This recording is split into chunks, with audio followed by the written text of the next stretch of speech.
வாதை உந்தன் கூடாரத்தை அணுகாது மகனே, பொல்லாப்பு நேரிடாது நேரிடாது மகளே. வாதை உந்தன் கூடாரத்தை அணுகாது மகனே, பொல்லாப்பு நேரிடாது நேரிடாது மகளே. உன்னதமான கர்த்தரையே உறைவிடமாக்கி கொண்டாய், உன்னதமான கர்த்தரையே உறைவிடமாக்கி கொண்டாய். அடைக்கலமாம் ஆண்டவரை ஆதாயமாக்கி கொண்டாய், அடைக்கலமாம் ஆண்டவரை ஆதாயமாக்கி கொண்டாய். வாதை உந்தன் கூடாரத்தை அணுகாது மகனே, பொல்லாப்பு நேரிடாது நேரிடாது மகளே. வாதை உந்தன் கூடாரத்தை அணுகாது மகனே, பொல்லாப்பு நேரிடாது நேரிடாது மகளே. ஆட்டுக்குட்டி இரத்தத்தினால் சாத்தானை ஜெயித்து விட்டோம், ஆட்டுக்குட்டி இரத்தத்தினால் சாத்தானை ஜெயித்து விட்டோம். ஆவி உண்டு வசனம் உண்டு அன்றாட வெற்றி உண்டு, நமக்கு ஆவி உண்டு வசனம் உண்டு அன்றாட வெற்றி உண்டு. வாதை உந்தன் கூடாரத்தை அணுகாது மகனே, பொல்லாப்பு நேரிடாது நேரிடாது மகளே. வாதை உந்தன் கூடாரத்தை அணுகாது மகனே, பொல்லாப்பு நேரிடாது நேரிடாது மகளே. கர்த்தருக்குள் நாம் பாடுகள் ஒரு நாளும் வீணாகாது, கர்த்தருக்குள் நம் பாடுகள் ஒரு நாளும் வீணாகாது. அசையாமல் உறுதியுடன் அதிகமாய் செயல்படுவோம், அசையாமல் உறுதியுடன் அதிகமாய் செயல்படுவோம். வாதை உந்தன் கூடாரத்தை அணுகாது மகனே, பொல்லாப்பு நேரிடாது நேரிடாது மகளே. வாதை உந்தன் கூடாரத்தை அணுகாது மகனே, பொல்லாப்பு நேரிடாது நேரிடாது மகளே. அழைத்தவரோ உண்மையுள்ளவர் பரிசுத்தமாக்கிடுவார், அழைத்தவரோ உண்மையுள்ளவர் பரிசுத்தமாக்கிடுவார். ஆவியாத்மா சரீரமெல்லாம் குற்றமின்றி காத்திடுவார், ஆவியாத்மா சரீரமெல்லாம் குற்றமின்றி காத்திடுவார். வாதை உந்தன் கூடாரத்தை அணுகாது மகனே,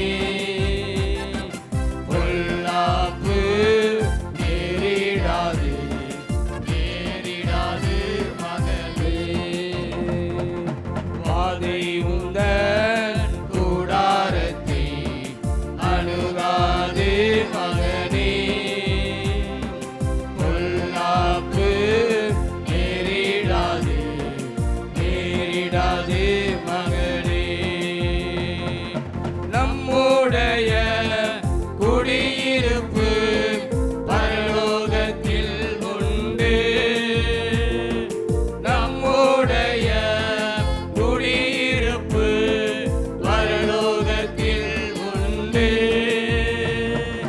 வரப்போகும் இரட்சகரை எதிர்நோக்கி காத்திருப்போம்.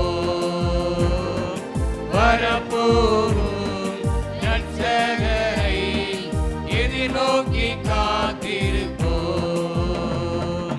வாதை உந்தன் கூடாரத்தை அணுகாது மகனே,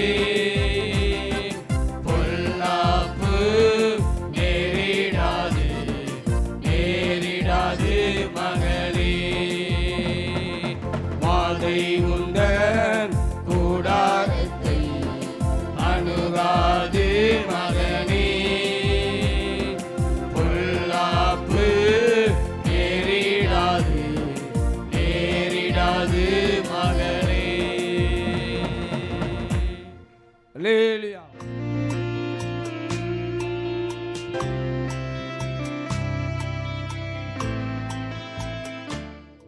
ஆமென். ஹalleluya.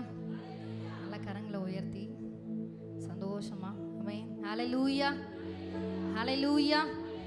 இந்த நாளை தந்த தேவனுக்கு ஸ்தோத்திரம். எத்தனை பேர் ஆண்டவருக்கு நன்றி செலுத்துறீங்க? ஆமென். ஒவ்வொரு நாளும் நம்ம வாழ்வது ஆண்டவருடைய கிருபை, நம்ம சுவாசிப்பது கர்த்தருடைய கிருபை. நம்ம சரீர பலத்தினாலேயோ நம்ம பாதுகாப்பாக இருக்கோன்றனால இல்லை, கர்த்தர் நம்மளை இரவும் பகலும் உறங்காமல் தூங்காமல் என்ன பண்ணுகிறாரா? பாதுகாக்கிற தெய்வம், காக்கிற தெய்வமாக இருக்கிறார். ஆமென். இப்படிப்பட்ட தெய்வம் கூட இருக்கும்போது நல்ல சந்தோஷமாக ஆண்டவருக்கு நன்றி செலுத்த போகிறோம். என் கர்த்தர் செய்த நன்மை யாவையும் எண்ணி முழு மனதாய், மனசு கொஞ்சம் பாதி வேற எங்கேயோ பாதி எங்கேயோ தூரமா அப்படி இல்லாமல் நல்ல முழு மனதோட ஆண்டவர் விரும்புறது ஒன்றே ஒன்று தான். முழு இருதயத்தோடு, முழு ஆத்மாவோடு, முழு பலத்தோடு அவரிடத்துல அன்பு கூறணும். நம்ம முழு பலத்தையும் ஆண்டவருக்கு கொடுத்து நம்ம துதிக்கும் போது இந்த இடம் முழுவதும், சபை முழுவதும் கர்த்தருடைய பிரசன்னம் ஆளுகை செய்யாமே. இந்த காலை நேரத்தில் கர்த்தருடைய பிரசன்னத்தினால நிரப்பப்படுறேன்னு சொல்லி விரும்புகிறவங்க நல்ல கரங்களை உயர்த்தி ஹalleluya ஹalleluya சேர்ந்து பாடி துதிக்கலாம். என் கர்த்தர் செய்த நன்மை யாவும் எண்ணி முழு மனதாய் ஸ்தோத்திரிப்பேன் நான். என் கர்த்தர் செய்த நன்மை யாவும் எண்ணி முழு மனதாய் ஸ்தோத்திரிப்பேன் நான். ஆராய்ந்து முடியாத நல்ல கைதட்டி சேர்ந்து பாடலாமா? ஆராய்ந்து முடியாத அதிசயங்கள் செய்தீரே, முழு மனதாய் ஸ்தோத்திரிப்பேன் நான். என் கர்த்தர் செய்த நன்மை யாவும் எண்ணி அதை முழு மனதாய் ஸ்தோத்திரிப்பேன் நான். என் கர்த்தர் செய்த நன்மை யாவும் எண்ணி முழு மனதாய் ஸ்தோத்திரிப்பேன் நான். ஆராய்ந்து முடியாத அதிசயங்கள் செய்தீரே, முழு மனதாய் ஸ்தோத்திரிப்பேன் நான். ஆராய்ந்து முடியாத அதிசயங்கள் செய்தீரே, முழு மனதாய் ஸ்தோத்திரிப்பேன் நான். ஸ்தோத்திரிப்பேன் நான், ஸ்தோத்திரிப்பேன் ஆமென். முழு மனதாய் ஸ்தோத்திரிப்பேன் நான். ஸ்தோத்திரிப்பேன் நான், ஸ்தோத்திரிப்பேன் இயேசுவே. முழு மனதாய் ஸ்தோத்திரிப்பேன் நான். ஸ்தோத்திரிப்பேன் நான். நல்ல கைதட்டி வாயை திறந்து ஆண்டவருக்கு முழு மனதோடு ஆமென். ஸ்தோத்திரிப்பேன் நான், ஸ்தோத்திரிப்பேன் நான். முழு மனதாய் ஸ்தோத்திரிப்பேன் நான். என் எல்லா நன்மைகள் செய்தீரே, முழு மனதாய் ஸ்தோத்திரிப்பேன் நான். என் எல்லா நன்மைகள் என் வாழ்வில் செய்தீரே, முழு மனதாய் ஸ்தோத்திரிப்பேன். தாழ்வில் என்னை கண்ணோக்கி ஆமென். தயவாய் கரம் பிடித்து தூக்கினீர். தாழ்வில் என்னை கண்ணோக்கி பார்ப்பா, என்னை தயவாய் கரம் பிடித்து தூக்கினீர். எட்டாத உயரத்திலே உட்கார வைத்தீரே, முழு மனதாய் ஸ்தோத்திரிப்பேன் நான். எட்டாத உயரத்திலே உட்கார வைத்தீரே, முழு மனதாய் ஸ்தோத்திரிப்பேன்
ஸ்தோத்தரிப்பேன் நான்.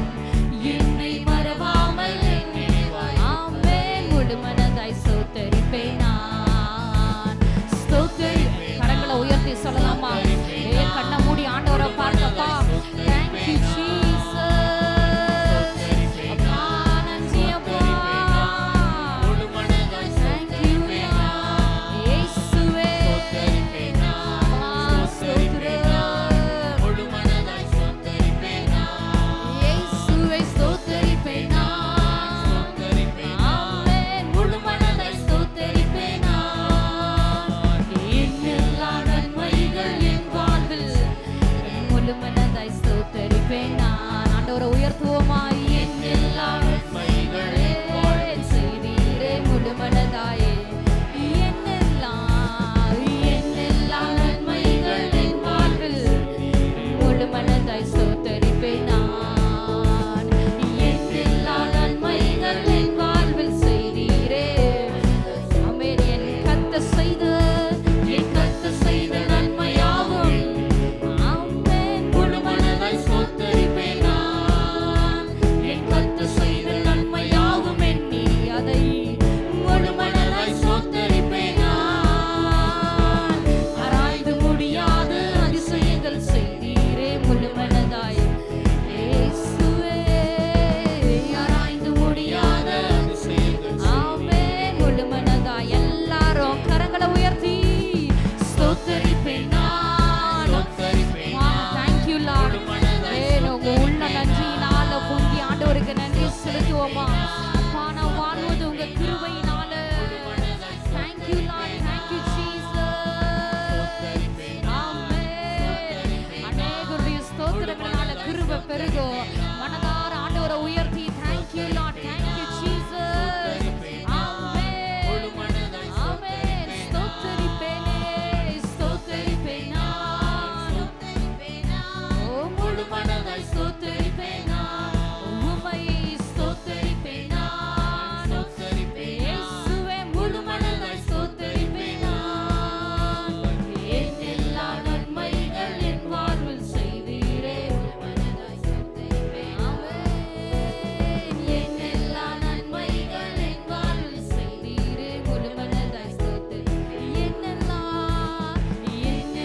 நன்மைகள் என் வாழ்வில் ஆமென் முழு மனதாய் ஸ்தோத்தரிப்பேன் நான். என் எல்லா நன்மைகள் என் வாழ்வில் செய்தீரே முழு மனதாய் ஸ்தோத்தரிப்பேன் நான். நல்ல கரங்களை தட்டி ஆண்டவரை மகிமைப்படுத்துவோமா காலை நேரத்துல? Thank you Jesus. Hallelujah. Hallelujah. ஆராய்ந்து முடியாத பெரிய காரியங்களையும் நல்ல சத்தமா எல்லாரும் இந்த காலை நேரத்துல சொல்லலாமா? ஆராய்ந்து முடியாத பெரிய காரியங்களையும் ஆமென். நமக்கு அற்புதம் செய்வதற்கு ஆண்டவருக்கு லேசான காரியம். எத்தனை பேர் விசுவாசிக்கிறீங்க? வாழ்க்கையில குடும்பத்துல நீங்க செய்கிற வேலையில எல்லாவற்றிலும் ஆண்டவர் ஆராய்ந்து முடியாத பெரிய காரியங்களை செய்வார். ஆமென். நம்ம ஸ்தோத்திரித்து ஆண்டவரை துதிக்க என்ன பெருகுமா? எத்தனை பேருக்கு கிருபை வேணும்? எத்தனை பேருக்கு கிருபை வேணும்? கையே தூக்கலையே. நல்ல கையை தூக்கி கரங்களை உயர்த்தி அப்பா எனக்கு உங்க கிருபை வேணும். ஆமென். ஆண்டோடைய கிருபை இல்லாமல் நம்மளால் வாழவே முடியாது. நம்ம நிர்மூலமாகாது இருப்பதும் ஆண்டோடைய கிருபையினால தான். ஒவ்வொரு நாளும் அவர் புதிய கிருபைகள் நமக்கு தருவதனால தான். இன்னொரு பாடலை கூட சேர்ந்து பாடி நம்ம ஆண்டோடைய நாமத்தை மகிமைப்படுத்துவோம். கிருபையால் நிலை நிற்கின்றோம், தேவ கிருபையால் நிலை நிற்கின்றோம்.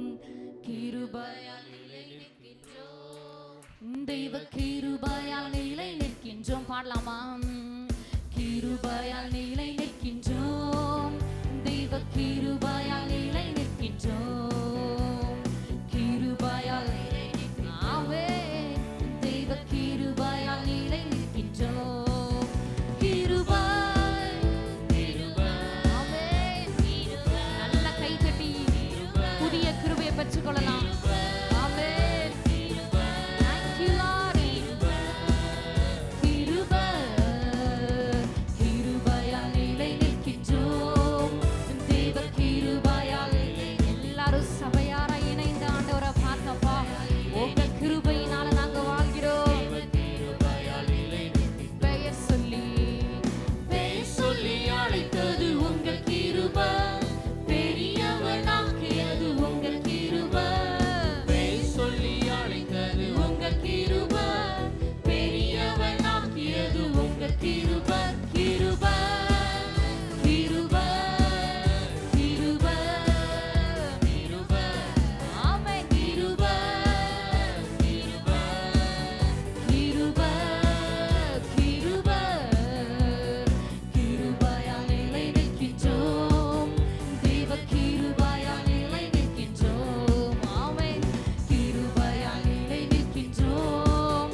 அழைக்கப்பட்டிருக்கிறோமே அதை உணர்ந்து ஆண்டவரை நோக்கி பார்த்து இந்த காலை நேரத்துல இன்னும் புதிய கிருபையினால எங்களை ஆளுகை செய்ய.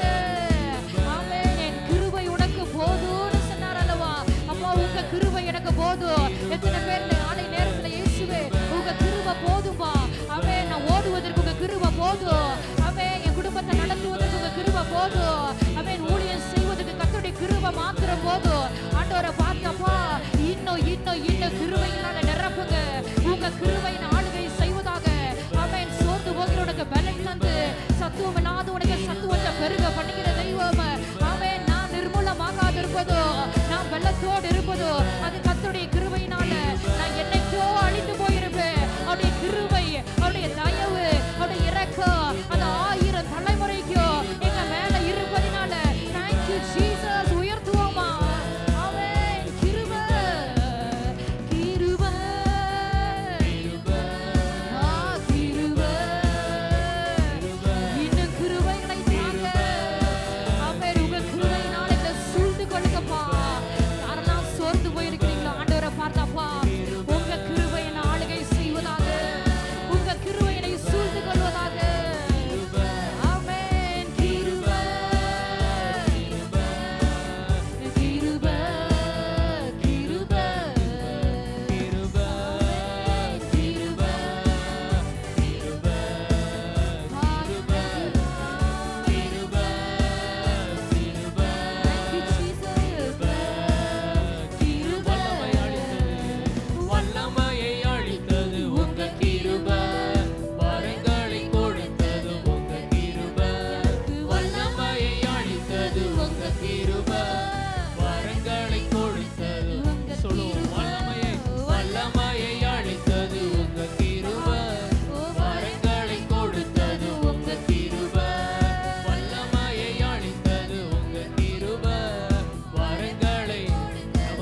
செலுத்துவோம். ஓ ரபலப ஷதரபல மகத்யகுரா ரைபலப ஷதரபல மகதரபோ. எங்களை காண்கிற எல்ரோயியே, சர்வ வல்லமையுடைய எல்ஷடாய் தெய்வமே, எங்கள் தேவைகளை சந்திக்கிற எபினேசரே, எங்களுக்கு உதவினவரே, உம்மை ஸ்தோத்திரிக்கிறோம். ஓ ரபலப ஷதரபல மகதரபோ ரிபா மகதரபோ ஷதரபல மகதரபோ ரிபா மலப ஷதரபோ ஓ ரமகதரப ஷதரபல மகதரபோ. நன்றி அப்பா, நன்றி தகப்படே, நன்றி இயேசு ராஜா. அப்பா, எங்களை காண்கிற தெய்வமே உமக்கு நன்றி அப்பா. இந்த மாதம் முழுவதும் எங்களை கண்டு எங்க கண்ணீரை துடைத்து எங்களை வழி நடத்தினீரே, உமக்கு நன்றி அப்பா. நன்றி தகப்படே, உம்மை ஸ்தோத்திரிக்கிறோம். ஹல்லேலூயா, ஹல்லேலூயா, ஹல்லேலூயா.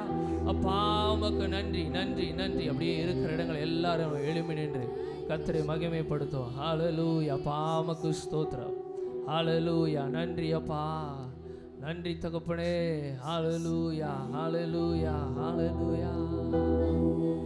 ஆனந்தமே உம் சமூகமே, பேரின்பமே உங்க பிரசன்னமே. ஆனந்தமே உம் சமூகமே, பேரின்பமே உங்க பிரசன்னமே. சங்கீதக்காரனாகிய தாவீது விதமாய் சொல்கிறார், அவருடைய சமூகத்திலே பரிபூரண ஆனந்தமும் அவருடைய வலது பாரிசத்தில் நித்திய பேரின்பமும் உண்டு. இந்த கால வேளையில் அவருடைய சமூகத்திலே வந்திருக்கிற நாம் ஒவ்வொருவரும் அப்பா உம்முடைய சமூகத்திலே, அப்பா உம்முடைய பிரசன்னத்திலே நாங்கள் வந்து நிற்கிறோம். ஆண்டவரே, ஒரு சமாதானம், ஒரு சந்தோஷம், ஒரு ஆவியின் நிறைவு எங்களுக்கு உண்டாகட்டும் அப்பா. உம்முடைய சமூகத்தில் நாங்கள் கூடி வந்திருக்கிறோம் தகப்படே, எங்களை நிரப்புங்கப்பா. உம்முடைய சமாதானத்தை எங்களுக்கு தந்தருளுவீராக ஆண்டவரே, ஆவியானவரே என்று சொல்லி சேர்ந்து இந்த பாடலை பாடும். உங்க சமூகத்திலே ஒன்று கூடி உள்ளோ, உங்க பிரசன்னத்திலே களி கூற வந்தோ. உங்க சமூகத்திலே ஒன்று கூடி உள்ளோ, உங்க பிரசன்னத்திலே. மறுபடியும் பாடு. உங்க சமூகத்திலே, உங்க சமூகத்திலே ஒன்று கூடி உள்ளோ, உங்க பிரசன்னத்திலே களி கூற வந்தோ. உங்க சமூகத்திலே ஒன்று கூடி உள்ளோ, உங்க பிரசன்னத்திலே களி கூற வந்தோ. இருக்கின்றே என்று சொன்னீரே, இருப்பதாலே நன்றி சொல்வேனே. இருக்கின்றே என்று சொன்னீரே, இருப்பதாலே நன்றி சொல். ஆனந்தமே, ஆனந்தமே உம் சமூகமே, பேரின்பமே உங்க பிரசன்னமே.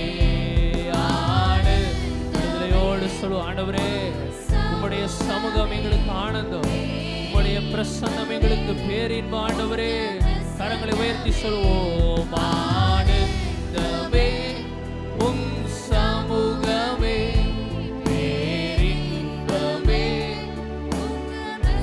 ஆனந்தமே, ஆனந்தமே உம் சமூகமே, பேரின்பமே உங்க பிரசன்னமே.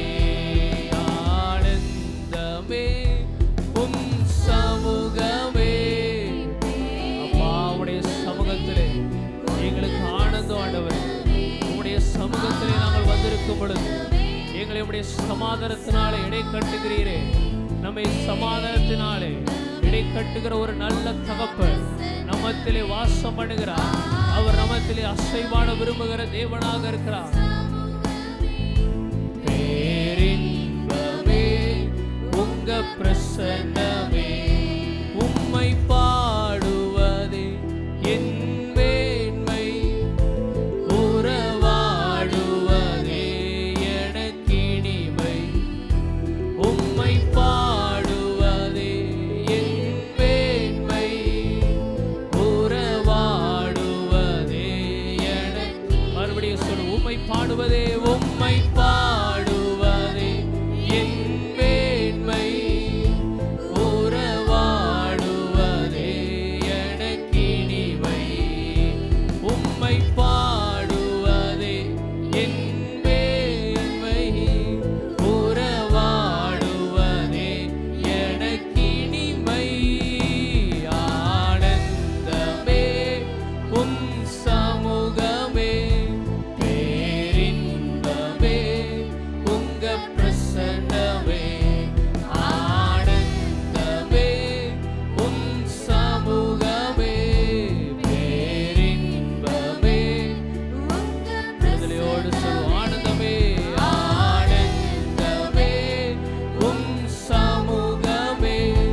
அவர் நம்மத்திலே அசைவாடுகிற ஒரு நல்ல தகப்பனாக இருக்கிறார்.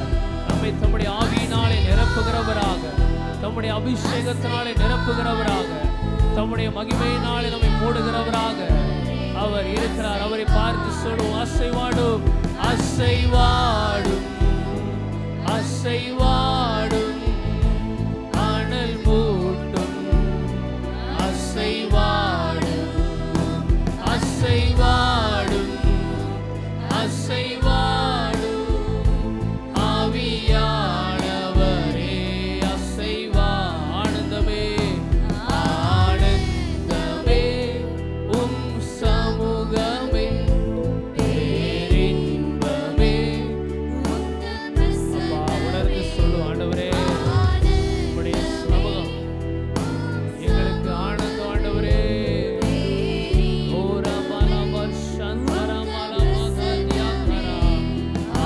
ஆனந்தமே உம் சமூகமே பேரின்பமே உங்க பிரசன்னமே ஆனந்தமே. எல்லாரும் நம்முடைய சத்தத்தை உயர்த்தி சொல்லும், ஆண்டவரே உம்முடைய சமூகம் எங்களுக்கு ஆனந்தம், ஆண்டவர் உம்முடைய பிரசன்னம் எங்களுக்கு பேரின்பம். ஆனந்தமே உம் சமூகமே பேரின்பமே உங்க பிரசன்னமே. உங்க சமூகத்திலே ஒன்று கூடியுள்ளோம், உங்க பிரசன்னத்திலே களி கூற வந்தோம்.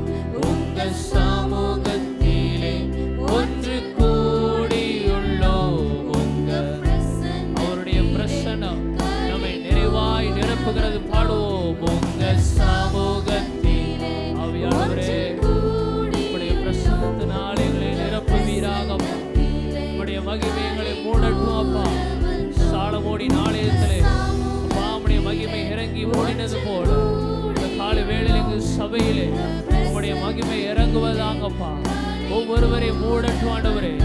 அப்பா ஒரு ஆனந்த வாக்கியத்தை தந்தருளுவீராகப்பா, ஒரு சமாதானத்தை தந்தருளுவீராகப்பா. எல்லா சமாதான குறைவுகள் மாறுவதாக இயேசுவின் நாமத்தினாலே. அப்பா உம்முடைய சமூகத்திலே நாங்கள் களிகூற வந்த ஆண்டவரே, ஒன்று கூடியுள்ளோம் ஆண்டவரே. அப்பா உம்முடைய சமாதானத்தினாலே இடை கட்டுவீராகப்பா. வந்தோம் ஆனந்தமே உம் சமூகமே பேரின்பமே உங்க பிரசன்னமே. ஆனந்தமே உம் சமூகமே பேரின்பமே உங்க பிரசன்னமே. எல்லாரும் நம்ம கரங்களை உயர்த்தி, இரண்டு கரங்களை உயர்த்தி அவருடைய சமூகத்தை பார்த்து நம்ம எல்லாரும் சத்தத்தை உயர்த்தி சொல்வோம், ஆனந்தமே உம் சமூகமே பேரின்பமே உங்க பிரசன்னமே. ஆனந்தமே உம் சமூகமே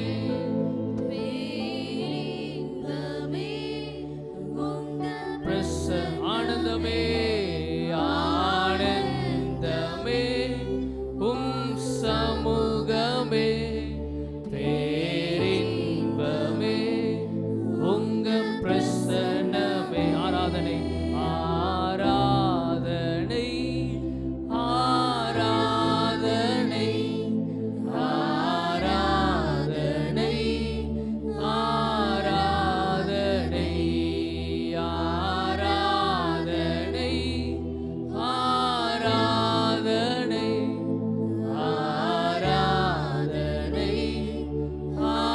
ஆராதனை. நல்ல கரங்களை தட்டி கர்த்தரை மகிமைப்படுத்தும். ஹல்லேலூயா ஹல்லேலூயா. இருக்கின்றேன் என்று சொன்ன தேவன் நம்மத்திலே வாசம் பண்ணுகிற தேவனாய், நம்மை அனல் மூட்டுகிற தெய்வமாய், நம் மீது அசைவாடுகிற தெய்வமாய், அவருடைய அன்பினாலே நம்மை இடை கட்டுகிற தெய்வமாய் அவருடைய அபிஷேகத்தினால் நம்மை நிரப்புகிறவராய், நம்முடைய தேவைகளை சந்திக்கிறவராய், அவர் இருக்கிறதற்காய் நமக்கு சமாதானத்தை தந்தருளுகிற ஒரு நல்ல தகப்பனாய் அவர் இருக்கிறதற்காய் கர்த்தருக்கு நன்றி செலுத்துவோம். நன்றி இயேசு ராஜா, நன்றி தகப்பனே. அப்பா, நீ செய்த சகல உபகாரங்களுக்காக நன்றி தகப்பனே. நன்றி இயேசு ராஜா. ஹalleluya, ஹalleluya. ஸ்தோத்திரம், ஸ்தோத்திரம், ஸ்தோத்திரம். நன்றி அப்பா, உம்மை ஸ்தோத்திரிக்கிறோம்.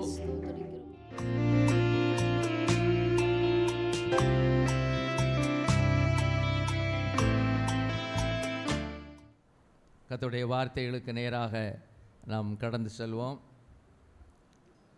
இந்த நாளின் செய்தியின் தலைப்பு தாவீதின் தாழ்மை. தாழ்மையை குறித்து நம்ம சிந்திக்க போகிறோம். தாழ்மையின் ஆசீர்வாதங்கள் அப்படிலாம் பைபிளில் இருக்குது. அது இல்லை, இன்றைக்கி ஒரே ஒரு மனிதனை எடுத்துக்கொண்டு அந்த மனிதனுடைய தாழ்மையை குறித்து நாம் சிந்திக்க போகிறோம். தாழ்மை ரொம்ப முக்கியம். பெருமை உள்ளவர்களுக்கு தேவன் எதிர்த்து நிற்கிறார், தாழ்மை உள்ளவர்களுக்கோ கிருபை அளிக்கிறார். இயேசு கிறிஸ்துவையும் சாத்தானையும் அவங்களுடைய காரியங்களை கொஞ்சம் ஒரு வசனத்தை வாசித்துட்டு அதுக்கப்புறம் நம்ம செய்திக்குள்ளாக போக போகிறோம். சத்துரு எப்படி இருக்கிறான்னு பாருங்கள். 2 தெசலோனிக்கேயர் 2:4. 2 தெசலோனிக்கேயர் 2ஆம் அதிகாரம் 4ஆம் வசனம். அவன் எதிர்த்து நிற்கிறவனாயும் தேவன் எனப்பட்டது எதுவோ ஆராதிக்கப்படுவது எதுவோ அவை எல்லாவற்றிற்கும் மேலாக தன்னை உயர்த்துகிறவனாயும் தேவனுடைய ஆலயத்தில் தேவன் போல உட்கார்ந்து தன்னைத்தான் தேவன் என்று காண்பிக்கிறவனாயும் இருப்பான். சாத்தான் அல்லது அந்தி கிறிஸ்து, இந்த வகைராக்களை குறித்து ஆண்டவர் சொல்லியிருக்கிறாரு.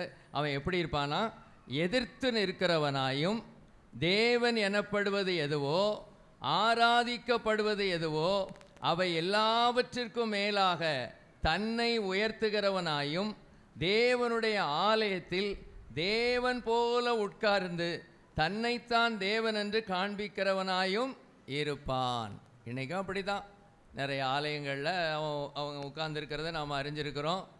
அவன் தன்னைத்தான் தேவன் என்று என்ன செய்கிறான், மனுமக்களை ஏமாற்றி கொண்டிருக்கிறான். மனிதர்களும் ஏமாந்து அவங்க தான் கடவுள் அப்படின்னு வழிபடுகிறதை நாம் பார்க்குறோம். அவனுக்கு ரொம்ப ஆசை.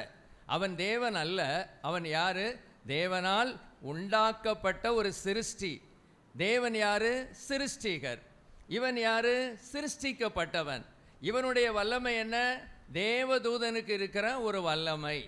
ஆனால் அவனுக்கு ஆசை, தான் யாராக மாறிடணும்? தேவனா மாறிடணும்.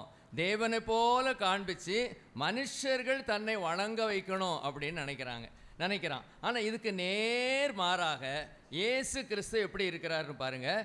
பிலிப்பியர் 2ஆம் அதிகாரம் 6ஆம் வசனத்திலிருந்து நான் வாசிக்கிறேன். அவர் தேவனுடைய ரூபமாயிருந்தும் தேவனுக்கு சமமாயிருப்பதை கொள்ளையாடின பொருளாக எண்ணாமல் தம்மை தாமே வெறுமையாக்கி அடிமையின் ரூபம் எடுத்து மனுஷர் சாயலானார்.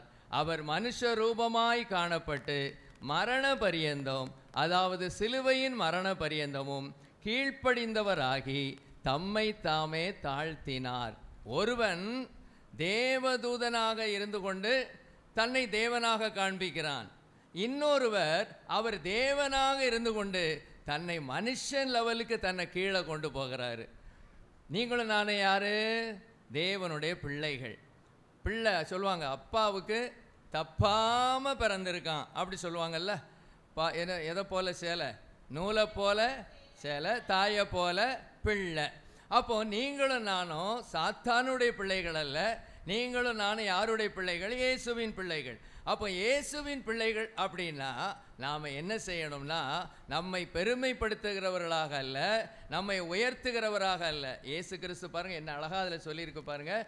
அவர் தேவனுடைய ரூபமாய் இருந்தும் தேவனுக்கு சமமாய் இருப்பதை கொள்ளையாடின பொருளாக எண்ணாமல் தம்மை தாமே வெறுமையாக்கி அடிமையின் ரூபம் எடுத்து மனுஷர் சாயலானார்.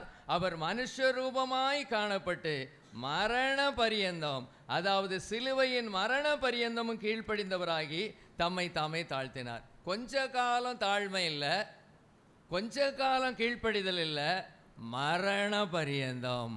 ஹல்லேலூயா, ஸ்தோத். ரொம்ப முக்கியமான ஒரு காரியம் தாழ்மை. இப்போ தாவீதினுடைய வாழ்க்கையில் தேவன் அவரை என்ன சொன்னார்? என் இருதயத்துக்கு ஏற்றவன்னு சொன்னார். தாவீதனுடைய நல்ல காரியங்கள் பல இருக்கிறது, கெட்ட காரியங்களும் சில இருக்கிறது. என்றாலும் அவருடைய தாழ்மையை குறித்து நாம் சிந்திக்க போகிறோம். கர்த்தர் இந்த நாளிலே நம்மிடத்தில் எதிர்பார்க்கிறது தாழ்மை. தாழ்மை உள்ளவர்களுக்கு ஆண்டவர் என்ன செய்கிறார்? கிருபை அளிக்கிறார். இன்னும் நிறைய வசனங்கள் இருக்குது. தாழ்மை மிக மிக அவசியமாக இருக்கிறது. சரி, இப்போ நம்ம எப்படி பிரித்து பார்க்க போகிறோன்னா, இதையே ரெண்டாக பிரித்து பார்க்க போகிறோம். அவர் ராஜாவாக மாறுகிறதற்கு முன்பதாக எப்படி தாழ்மை உள்ளவராக இருந்தார், ராஜாவான பின்பதாக எப்படி இருந்தார். ரெண்டுலேயும் அவர் தாழ்மை உள்ளவர்களாக இருந்தார். இன்றைக்கி பாருங்கள், சிலர் சாதாரண நிலைமையில் இருக்கும்போது, ஒன்றும் இல்லாமல் இருக்கும்போது ரொம்ப தாழ்மையாக இருப்பாங்க, ரொம்ப தாழ்மையாக இருப்பாங்க, தாழ்மையாக பேசுவாங்க, தாழ்மையாக நடந்து கொள்வாங்க. அவங்க வாழ்க்கையில் எல்லாம் தாழ்மையாக இருக்கும்.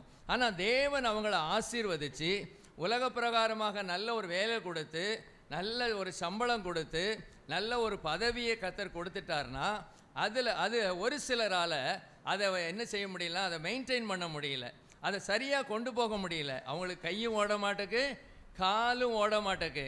ஆகவே அவங்க என்ன ஆரம்பிச்சிடுறாங்கன்னா, தாழ்மையாக இருப்பதற்கு பதிலாக பெருமைப்பட ஆரம்பித்து விடுகிறார்கள். அதில் தான் அவங்களுடைய வீழ்ச்சியே ஆரம்பிக்குது. நம்ம எந்த உயர்வுக்கு வந்தாலும் இந்த தாழ்மை என்கிற ஒரு ஸ்பாவம் நமக்கு என்ன செய்யணும்?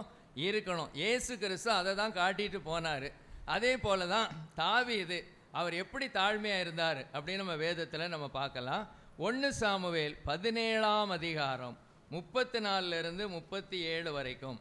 தாவீது சவுலை பார்த்து, உம்முடைய அடியான் என் தகப்பனுடைய ஆடுகளை மேய்த்து கொண்டிருக்கிற போது ஒரு விசை ஒரு சிங்கமும் ஒரு விசை ஒரு கரடியும் வந்து மந்தையில் இருக்கிற ஒரு ஆட்டை பிடித்து கொண்டது.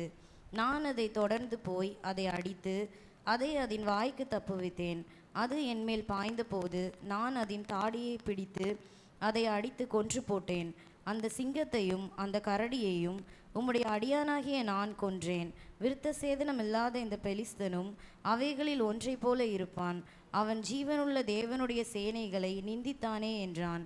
பின்னும் தாவீது, என்னை சிங்கத்தின் கைக்கும் கரடியின் கைக்கும் தப்புவித்த கர்த்தர் இந்த பெலிஸ்தனுடைய கைக்கும் தப்புவிப்பார் என்றான். Price the Lord. ஹல்லேலூயா, ஸ்தோத்திரம். இவர் என்ன பாருங்க, ஒரு சிங்கத்தை கொண்டிருக்கார். சிங்கம் கரடி ஒரு மனிதனுடைய வல்லமை காட்டிலும் பல மடங்கு உயர்ந்தது, பயங்கரமான ஒரு பவர் உள்ளது சிங்கம். ஆனால் இவருடைய வாழ்க்கையில் இங்கே பார்க்கும்போது ஒரு ஆட்டுக்குட்டியை அது பிடிச்சிட்டு போகுது. இவர் என்ன செய்கிறாரு? நாம இருந்தால் என்ன செஞ்சிருவோம்? ஒரு ஆட்டுக்குட்டி தானே போயிட்டு போகுது அப்படின்னு நம்ம விட்டுருவோம். ஆனால் இவர் அப்படி செய்யாமல் தன்னுடைய உயிரையும் பணயம் வச்சு அந்த சிங்கத்தின் வாயிலிருந்து அதை என்ன செய்கிறார்? பிடுங்கிறாரு. பிடுங்கிறது மாத்திரமல்ல, அது அவர் மேல் பாய்ந்த போது அதை அடித்து என்ன செஞ்சாராம்? கொன்னுட்டாராம்.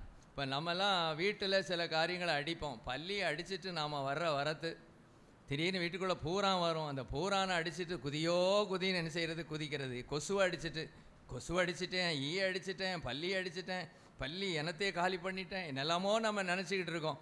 சின்ன சின்ன காரியத்தை டபால்னு திடீர்னு சத்தம் கேட்கும் எங்கள் வீட்டில். கடைசி பார்த்தா என்னன்னு கேட்டால் பள்ளி.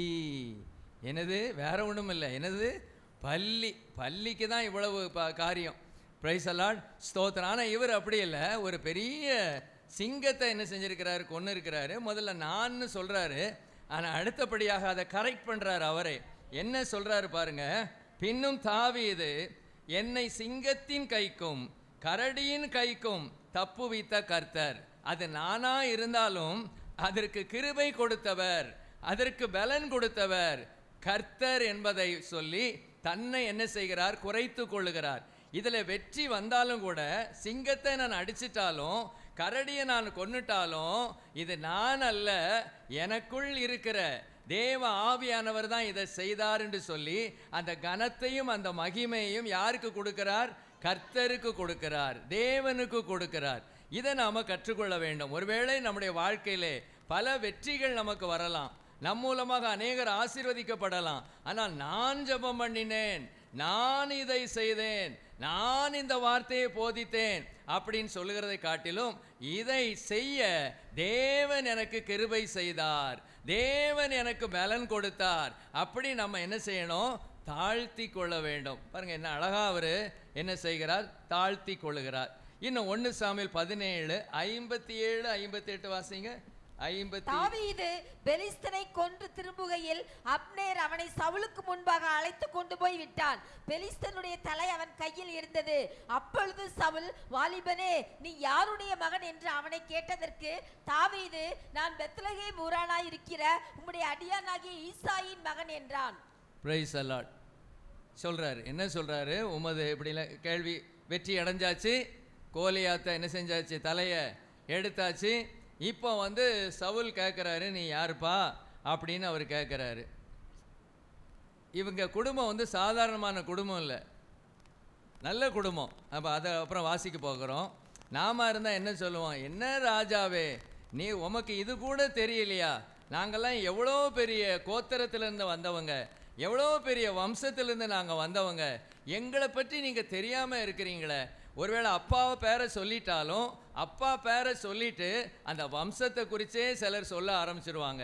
ஆனால் இவர் அப்படிலாம் ஒன்றுமே சொல்லாமல் சிம்பிளாக சொல்கிறாரு, உம்முடைய அடியானாகிய ஈசாயின் மகன். அல்லேலூயா. இந்த ஈசா யாருன்னு சொல்லியிருக்குன்னா 17ஆம் அதிகாரம் 12ஆம் வசனம் பின்பகுதியில் அந்த ஈசாயை குறித்து சொல்லியிருக்கு. இவன் சவுலின் நாட்களிலே மற்ற ஜனங்களுக்குள்ளே வயது சென்ற கிழவனாய் மதிக்கப்பட்டான். வயது சென்ற கிழவனாய் அப்படின்னு எடுத்துக்கிடக்கூடாது. அதை எப்படி எடுத்துக்கிடணும் தெரியுமா? பொதுவாக வயது சென்றவர்களுக்கு என்ன கிடையாது? மரியாதை கிடையாது. இன்னைக்கு எங்கேயுமே அப்படிதான். அதான் பைபிள் சொல்லுது, உன் தாய் வயது சென்றவளாய் இருக்கும்போது அவளை என்ன செய்யாத? அசட்டை பண்ணாத. பொதுவாக என்ன நடக்கும் அப்படின்னா, தாயாக இருந்தாலும் இளமையாக இருக்கும்போது அம்மா அம்மா அம்மான்னு வருவாங்க. ஆனால் வயசாயிருச்சுன்னா அது அப்பாவாக இருக்கட்டும், அது அம்மாவாக இருக்கட்டும், அவங்களுக்கு என்ன இருக்காது? மதிப்பு இருக்காது, மரியாதை இருக்காது. எவ்வளோ பெரிய ஆளாகட்டும், அவர் கலெக்டராக இருக்கட்டும் அல்லது சிஎம்மாக இருக்கட்டும், அவங்க அந்த வயசாகி அவங்க பலவீனப்படும் போது அவங்களுக்கு அந்த மரியாதை இருக்காது. அதில் பைபிளில் என்ன சொல்லியிருக்குன்னா, அவர் வயது சென்றவராக இருந்தாலும் அந்த ஜனங்களுக்குள்ளே அவன் மதிக்கப்பட்டவனாக இருந்தான்னு எடுத்துக்கிடணும். ஆனால் அதை வாசிக்கும் போது உங்களுக்கு நமக்கு அது சரியாக புரியாது. பாருங்கள், இப்போ மற்ற ஜனங்களுக்குள்ளே வயது சென்ற கிழவனாய் மதிக்கப்பட்டான் அப்படின்னா என்ன அர்த்தம்? அவர் வயது சென்றவராய் இருந்தாலும் கூட அவர் மற்ற ஜனங்களாலே மதிக்கப்பட்டவராக இருந்தார். அந்த இஸ்ரவேல் ஜனங்களாலே மதிக்கப்பட்டவராக இருந்தார். ஒருவேளை ஆஸ்தியாக இருக்கலாம், ஒருவேளை அந்தஸ்தாக இருக்கலாம், அல்லது ஏதோ ஒரு காரியம் அவரிடத்திலே மற்றவர்கள் மதிக்கக்கூடிய அளவில் இருந்தது. அவர் அப்படிலாம் சொல்லலை. இன்னும் பாருங்க, இன்னும் அதில் நீங்கள் பார்த்தீங்கன்னா அந்த சந்ததியை மாத்திரம் டக்குன்னு நான் சொல்லிடுறேன். நகசோன், சல்மோன், போவாஸ், ஓபேத், ஈசாய். உதாரணம் வாசிருங்களேன். ரூத் 4ஆம் அதிகாரம் 20 22 வரைக்கும். ரூத் 4ஆம் அதிகாரம் 20 22. ரூத் எங்கன்னு கேட்காதீங்க, சாமுவேலுக்கு முன்னால் இருக்கு. அம்மினதாப் நகசோனை பெற்றான், நகசோன் சல்மோனை பெற்றான், சல்மோன் போவாஸை பெற்றான், போவாஸ் ஓபேதை பெற்றான், ஓபேத் ஈசாயை பெற்றான், ஈசாய் தாவீதை பெற்றான். Price the Lord. இது ஒரு எப்படி என்ன சொல்ல, இவங்க ஒரு மதிப்புக்குரியவர்கள், கனத்துக்குரியவர்கள். இவங்க ஒரு யூதா கோத்திரம். என்ன கோத்திரம்? இவங்க யூதா கோத்திரம். இந்த கோத்திரத்தில் தான் யார் பிறந்தா? இயேசு கிறிஸ்து பிறந்தார். நீங்கள் வாஸ்து பார்த்தீங்கன்னா நகசோனுக்கு முன்னால் அம்மினதாப்னு இருக்கு. அம்மினதாப் ஆகட்டும், நகசோன் ஆகட்டும், சல்மோன் ஆகட்டும், இவங்கெல்லாம் யாருன்னா யூதா கோத்திரத்து தலைவர்கள். இவங்கெல்லாம் யாரு? யூதா கோத்திரத்து தலைவர்கள். அடுத்தது போவாஸ் வர்றாரு. போவாஸை குறித்து நமக்கு தெரியும். ரூத் 2:1 இருக்கு, மிகுந்த ஆஸ்திகாரன். எப்படி இப்போ சொல்லியிருக்கு? மிகுந்த ஆஸ்திகாரன். அவங்களுடைய பையன் தான் யாரு? ஓபேத்து. அவங்களுடைய பையன் ஈசாய். அவங்களுடைய பையன் யாரு? தாவீது. அப்போ எங்களை பற்றி உங்களுக்கு தெரியாதா? எங்கள் பரம்பரையே ஒரு பெரிய பரம்பரை, ஒரு பணக்கார குடும்பம், பிரபுன்னு சொல்லப்பட்டிருக்கிறது. அந்த யூதா கோத்திரத்து தலைவர் அப்படிலாம் வரும்போது அவங்கள எப்படி சொல்லுது?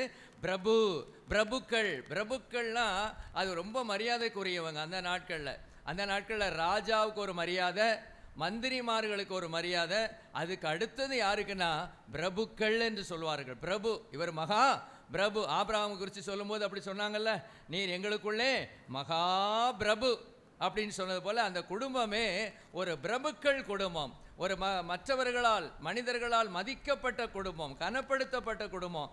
அதை பற்றிலாம் சொல்லாமல் ரொம்ப சிம்பிளாக அவர் சொல்கிறாரு, உமது அடியானாகிய ஈசாயின் மகன் அப்படின்னு என்ன செய்கிறாரு, ரொம்ப சிம்பிளாக சொல்கிறார். நம்மெல்லாம் சில சமயம் சொன்னால் அப்படியே கோத்திரம் வரைக்கும் சொல்லிடுவோம். எங்கள் சிலர்லாம் சொல்லியிருக்காங்க என்கிட்ட. அப்படி எப்படி சொல்லியிருக்காங்கன்னா, இப்படி சொல்லுவாங்க, என்ன சொல்லுவாங்கன்னா, எங்கள் தம்பி எங்கள் ஸ்டேட் பேங்க் ஆஃப் இந்தியாவில் ஆஃபீஸராக இருக்கான், அந்த அடுத்த தம்பி அக்ரிகல்ச்சர் ஆஃபீஸராக இருக்கான், இப்படியே சொல்லுவாங்க. நான் அப்படி சொல்கிறத நான் கேள்விப்பட்டிருக்கேன். மடன்னு அடிப்பாங்க. எங்கள் தங்கச்சி பாருங்கள் அந்த டிபார்ட்மெண்ட்டில் இருக்கா, எங்கள் அக்கா பாருங்கள் இந்த டிபார்ட்மெண்ட்டில் இருக்காங்க அப்படின்னு என்ன செய்வாங்க, பெருமையாக சொல்லுவாங்க. இன்றைக்கி சிலர் அப்படிலாம் என்ன செய்கிறாங்க, சொல்கிறாங்க. ஒருத்தர் பெருமையாக சொல்கிறத என் காதால் என்ன செய்த நான் கேட்டேன். ஒருத்தர் உங்கள் பிள்ளைகள் எப்படி இருக்காங்க அதை நான் சொல்ல விரும்பலை, ஸ்தோத்திரம். உங்கள் பிள்ளைகள் எப்படி இருக்காங்கன்னு கேட்டாங்க, அவ்வளோதான். அடிச்சு விட்டாரு பாருங்க, அப்படியா இருக்காங்க இப்படி இருக்காங்கன்னு. பொதுவாக மனுஷனுடைய ஒரு இயல்பே தன்னை குறித்து, தன்னுடைய குடும்பத்தை குறித்து, தன்னுடைய வசதியை குறித்து அறிஞ்சு கொள்ளணும்னு என்ன செய்வாங்க, விரும்புவாங்க. அதனால தான் பார்த்தீங்கன்னா சில கல்யாண வீடுகளெலாம் நான் பார்த்துருக்குறேன். என்னென்னா சாதாரணமாக ஒன்று தான் இருக்கும், ஒன்று தான் என்ன செஞ்சுருப்பாங்க, போட்டிருப்பாங்க. ஆனால் அந்த கல்யாண வீட்டில் அவங்கள பார்த்தீங்கன்னா அடே அப்பா, ஒரு 15 பேர், சும்மா அதிகமாக சொல்கிறேன், பில்டப் பண்ணி சொல்கிறேன், ஒரு 5-6 போட்டிருப்பாங்க பாருங்கள். எதுக்கு தெரியுமா, அவங்கள அறியாமலே என்னதுதான் அது பேர் தான் என்னது, பெருமை. சரி, தப்பாக எடுத்துக்கிடாதீங்க, நீங்கள் சொந்தக்காரங்களாம் இருக்கீங்க, ஸ்தோத்திரம். ஒரு கல்யாண வீட்டுக்கு போயிருந்தேன். அவங்க இவ்வளவு பட்டை, ஒரு 1 இன்ச்சு பட்டை இங்கே இருந்து கீழே வரைக்கும் கிடக்கு. அவ்வளவு தங்கத்தினாலானது, அவ்வளவு என்னது, தங்கத்தினாலானது. அது எதை காண்பிக்கிறது, நகை வச்சுக்கோங்க, நகை போட்டுக்கோங்க, ஆனால் அது ஒரு பெருமையை காண்பிக்கிறது. என்னை சாதாரணமாக எடை போடாதீங்க, என்னை இதுவரைக்கும் நீங்கள் சாதாரணமாக எடை போட்டிருக்கீங்க, எனக்கு எவ்வளவு தங்கம் இருக்குது தெரியுமா அப்படின்னு காண்பிக்கிறதுக்காகத்தான் நீங்கள் போட்டு வரீங்களோ ஒழிய அழகுபடுத்துறதுக்காக இல்லை. ஸ்தோத்திரம், அல்லேலூயா, ஸ்தோத்திரம். ஆனால் ரொம்ப வசதி உள்ளவங்க எப்படி இருப்பாங்க தெரியுமா, ஒன்றுமே இல்லாமல் இருக்கிற மாதிரி இருப்பாங்க. ஒரு நிலா சீஃபுட், அந்த அம்மா பேர் நிலாவதி, அந்த அம்மா பேர் நிலா அவங்கள போய் பாருங்க அவங்க எப்படி இருக்காங்கன்னு. அவங்க சிம்பிளாக ஒன்று போட்டிருப்பாங்க, வேற ஒன்று வேண்டாம். ஜெயலலிதா அம்மா எப்படி இருந்தாங்க, ஒரு காலத்தில் எப்படி இருந்தாங்க, அதுக்கப்புறம் எப்படி தன்னை திருத்தி கொண்டார்கள் தெரியுமா உங்களுக்கு. ஒரு காலத்தில் அவங்க அப்படி ஒரு கல்யாணத்தில் அட்டன் பண்ணிட்டு வரும்போது அவங்களுக்கு ரொம்ப கெட்ட பேர் அவங்க தோற்று போனார்கள். அதற்கு பின்பதாக அவங்க அந்த இதையே செய்யலை, போடவே மாட்டேன் அப்படிங்கிற மாதிரி இருந்தாங்க. நம்ம சோனியா அம்மாவை பாருங்கள், சோனியா அம்மா அவங்கெல்லாம் எவ்வளவோ போட்டுக்கலாமா போடக்கூடாதா, நான் இப்போ போட்டுக்கிடுறது போடாதது இது குற்றம், அந்த பாயிண்ட்டுக்கு நான் போகலை, நீங்கள் அந்த பாயிண்ட்டுக்குள்ளே போகாதீங்க. அதாவது மனுஷனுக்கு பொதுவாக தன்னை பெருமைப்படுத்த வேண்டும், 4 பேர் தன்னை பெருமையாக பார்க்க வேண்டும். Praise Lord. ஒரு சமயத்தில் இந்த நகையை குறித்து வரும்போதுமே இப்போ நீங்கள் புரிஞ்சுக்கிடுவீங்கன்னு நினைக்கிறேன். சாது கொச்சு குஞ்சுன்னு நினைக்கிறேன், கொச்சு குஞ்சு அவங்களுடைய பிள்ளைகள் ஆசைப்பட்டாங்களாம், நகை போடுறதுக்கு என்ன செஞ்சாங்களாம், ஆசைப்பட்டாங்களாம்.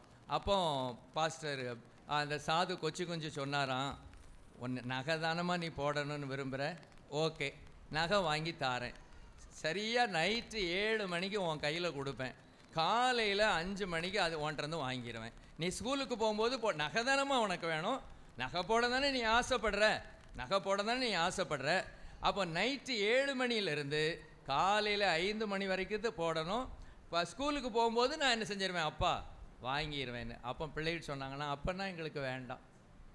அப்போ நகை மேலே உங்களுக்கு ஆசையா அல்லது நகையே போட்டு மற்றவர்களுக்கு நான் ஒரு யாருன்னு காண்பிக்கிற பெருமையா? இப்போ புரிஞ்சிருப்பீங்க நீங்கள். ஸ்தோத்திரம். நீங்கள் அப்படி ஒரு நாள் செஞ்சு பார்க்குறீங்களா? ஸ்தோத்திரம். நகை மேலே தானே உங்களுக்கு ஆசை, நகை மேலே தானே உங்களுக்கு ஆசை. அதை நைட்டு மாத்திரம் போட்டுட்டு பகலில் ரொம்ப நாள் வேண்டாம், ஒரு 3 நாள். ஸ்தோத்திரம். எனக்காக ஒரே ஒரு நாள் கல்யாண வீட்டுக்கு போகும்போது நீங்கள் நகை போடாமல் போயிருங்க. பிரைஸ் எல்லாம். ஸ்தோத்திரம். அப்போ புரியுதா இப்போ தன்மை எதுன்னு? நகையில் இல்லை, உங்களையும் அறியாமல் அதில் ஒரு என்ன இருக்கிறது, பெருமை இருக்கிறது. பிரைஸ் எல்லாம். இல்லைன்னு ஒருவேளை நீங்கள் சொல்லலாம், ஒருவேளை இல்லாமல் இருக்கட்டும். இருக்கட்டும். அதை அந்த ரொம்ப பாயிண்ட்டு நான் டீப்பாலாம் ஒன்றும் போகலை, புரிஞ்சுக்கிடுங்க. இந்த பாயிண்ட்டை வச்சு நீங்கள் புரிஞ்சுக்கோங்க. அந்த கொச்சு குஞ்சு அந்த ஐயாவுடைய காரியத்தை வச்சு புரிஞ்சு கொள்ளுவோம். சரி, இருக்கட்டும். கர்த்தர் நம்மை ஆசீர்வதிப்பாராக. இதை மாத்திரம் பார்த்து தேவன் மார்க் போடுறவர் அல்ல, அது ஒரு பகுதி. அப்போ பாருங்க, இந்த தாவீது எப்படி தன்னுடைய இவ்வளவு வசதியான குடும்பமாக இருந்தோம், இவ்வளவு பெயர் பெற்ற குடும்பமாக இருந்தோம், அதையெல்லாம் சொல்லாமல் உமது அடியானாகிய ஈசாயின் குமாரன். உமக்கு இது கூட தெரியாதா? நானாக இருந்தால் அப்படி நம்மளா சொல்லிட்டு மாட்டிக்கிடுவோம். அடுத்த ராஜா ஐயா தான். அடுத்த ராஜா யார் தான்? ஐயா. இப்போ தான் சாமுவேல் ஐயா என்ன செஞ்சிருக்காரு? அபிஷேகிச்சுட்டு போயிருக்காரு. எங்கள் சகோதரர்கள் ஒருத்தம் கூட என்ன செய்யலை, செலக்ட் ஆகலை. ஐயா செலக்ட் ஆகியிருக்காரு அப்படின்னு என்ன செஞ்சிருப்போம். நம்ம ஒன்றும் இல்லாட்டாலுமே மீசையை முறுக்குவோமே. அவர் மேலே தேவ அபிஷேகம், ராஜ அபிஷேகம் இருந்துச்சு. ஒருவேளை அதை சொல்லியிருந்தான்னா அந்த இடத்துல குத்தி கொன்னிருப்பான். ஸ்தோத்திரம், பிரைஸ் அலாட். அதுக்கு பின்னால் வரும்போது தானே அவனுக்கு அவன் மேலே கோபம் வருது. சில வார்த்தைகளை சொல்லும்போது அவர் தன்னை வெளிப்படுத்தவே இல்லை, தன்னுடைய குடும்பத்தை வெளிப்படுத்தலை, தன்னுடைய இனத்தை, தன்னுடைய கோத்திரத்தை வெளிப்படுத்தலை. உமது அடியானாகிய ஈசாயின் குமாரன், அவ்வளவுதான். என்ன வேற என்ன இருக்குது? அல்லேலூயா. கொஞ்சம் யோசிச்சு பாருங்க. சரி, அடுத்தது இதே ஆள் பாருங்க. 1 சாமுவேல் 18:23 வாசிங்க. சவுலின் ஊழியக்காரர் இந்த வார்த்தைகளை தாவீதின் செவிகள் கேட்க பேசினார்கள். அப்பொழுது தாவீது, நான் ராஜாவுக்கு மருமகனாகிறது லேசான காரியமா? நான் எளியவனும் அற்பமாய் எண்ணப்பட்டவனுமாய் இருக்கிறேன் என்றான். பிரைஸ் அல்லாஹ். சவுல் ஒரு தந்திரம் பண்றாரு.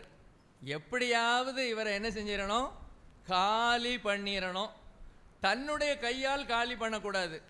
தான் கொன்னாச்சுன்னா அது ஒரு பெரிய இரத்தப்பழி ஆயிரும். தேசத்துள்ள ஜனங்கள் எல்லாம் சவுல் ராஜா தாவீதை கொன்னுட்டாருன்னு என்ன செஞ்சிடும்? எல்லா இடமும் பிரஸ்தாபம் ஆயிரும். ஆகவே என்ன பண்ணணும்னா, பெலிஸ்தர் கூட சண்டைக்கு அனுப்பி பெலிஸ்தர்கள் இவனை என்ன செஞ்சிடணும்? காலி பண்ணிடணும். அதுதான் அவருடைய எண்ணம். இதில் இன்னொரு காரியம் மறைவாக இருக்குது. என்னதுன்னா, ஒரு தேவனுடைய பிள்ளைய தேவனுடைய உத்தரவு இல்லாமல் எத்தனை பேர் சேர்ந்தாலும் கொல்ல முடியாது. அந்த மனிதனுக்கு, அந்த தேவ மனுஷனுக்கு கர்த்தர் குறித்திருக்கிற நாட்கள் வரைக்கும் அவன் இந்த பூமியிலே வாழ்வான். இதை நாம் அறிந்து கொள்ள வேண்டும். இவருடைய ஆசை என்ன? சவுலுடைய விருப்பம் என்ன? எப்படியாவது தாவீதை காலி பண்ணிடணும். தாவீதை காலி பண்ணிட்டா தன்னுடைய பிள்ளைகள் சந்ததியாக ராஜாவாக வந்து விடுவார்கள். நோ, வர முடியாது. ராஜாக்களை தள்ளுகிறவர் அவர் தான், ராஜாக்களை ஏற்படுத்துகிறவர் அவர் தான்.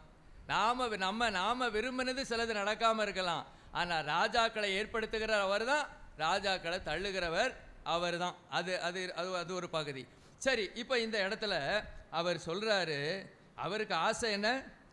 ராஜாவுக்கு மருமகனானது அப்படின்னு அவர் விரும்புகிறாரு. ஆனால் தேவன் அவரை குறித்து என்ன திட்டம் வச்சிருக்கிறாரு? இந்த ராஜாவுக்கு மருமகனாகிறது தேவனுடைய திட்டம் அல்ல. சமஸ்த இஸ்ரவேலுக்கும் ராஜாவாகிறது தான் தேவனுடைய திட்டம். தேவனுடைய திட்டம் வேற, நாம நினைக்கிற நினைப்பு வேற. நாம சில சமயம் நினைப்போம், நான் சண்டே கிளாஸ் டீச்சராக இருந்தால் போதுங்க, அல்லது நான் இப்படி ட்ராக்ஸ் கொடுத்துக்கிட்டே இருக்கேனே, இப்படி இருந்துகிட்டே இருந்தால் போதும், ஏதோ வாழணும், அந்த பரலோக ராஜ்யத்துக்கு போய் சேரணும், அப்படியே பரிசுத்தமாக வாழ்ந்து அந்த மோட்சானந்தத்தை பெற்றுக்கிடுவோம் அப்படின்னு சிலர் நினைக்கலாம். நீங்கள் அப்படி நினைச்சாலும் தேவன் உங்களை உயர்த்த சித்தம் கொண்டிருந்தால் அதுதான் நடக்கும். பெரிய ஆசீர்வாதம் நமக்கு அதுதான். தேவன் ஒரு திட்டம் வச்சிருந்தார் இந்த தாவீதை குறித்து. தாவீது யாரா மாறணும்? ராஜாவாக மாறணும். ஆனால் இவருக்கு இப்போ என்ன விருப்பம் வருது? மருமகனாயிட்டா போதும். ஏன்னா ராஜாவுக்கு மருமகனாயிட்டா எங்கே போயிடலாம்? அரண்மனைக்குள்ளே போயிடலாம். இப்போ பாருங்க, இப்போ இவர் என்ன சொல்றாரு? நான் எளியவனும் அற்பமா எண்ணப்பட்டவனுமா இருக்கிறேன். ஹல்லேலூயா. நம்ம யாராவது இப்படி சொல்லுவோமா? ஆப்பாயா, அவன் காசு அவனோட, என் காசு என்னோட, எவனுக்கு மரியாதை பாட, அதில் நான் என் வழியில் தான் போவேன். ஸ்தோத்திரம். அப்படி தான் நாம் என்ன செய்வோம் சொல்லுவோம். பொதுவாக மனிதனுடைய இருதயம் பெருமையினால தான் என்ன செஞ்சிருக்கிறது? நிரம்பி இருக்கிறது. ஸ்தோத்திரம். ஒன்றும் இல்லாதவர்களும் அப்படி தான் இருக்கிறாங்க, பணக்காரனும் அப்படி தான் இருக்கிறாங்க. நம்ம நினைக்கலாம் பணக்காரனாக இருந்தால் தான் அப்படி இருப்பாங்க. அப்படிலாம் கிடையாது. ஸ்பாவம் என்பது எல்லாரும் ஒன்று போல தான் நாம் இருக்கிறோம். அவர்கள் ஏழைகள், வறியவர்கள், அவர்கள் பணக்காரன் என்றல்ல. ஆனால் பணக்காரனுக்கு கொஞ்சம் அதிகமாக இருக்கும், அது இல்லைன்னு நான் சொல்லலை. ஆனால் பொதுவாக மனுஷ சுபாவம் தன்னை புகழ வேண்டும், தன்னை மற்றவர்கள் மதிக்க வேண்டும், கனம் பண்ண வேண்டும். இப்படிப்பட்ட எண்ணம் தான் நமக்குள்ளாக என்ன செய்து அதிகமாக ஓடிக்கொண்டிருக்கிறது. ஆனால் இந்த தாவீது என்ன சொல்றாரு? நான் எளியவனும் அற்பமாய் எண்ணப்பட்டவனுமாய் இருக்கிறேன். Price the Lord. அப்படிதான் நடந்துச்சு. சகோதரரால் அற்பமா எண்ணப்பட்டார், நமக்கு அது தெரியும். தகப்பனால் அற்பமா எண்ணப்பட்டார். சகோதரர் மதிச்சாங்களா? மூத்த சகோதரன் மதிச்சானா இவரை?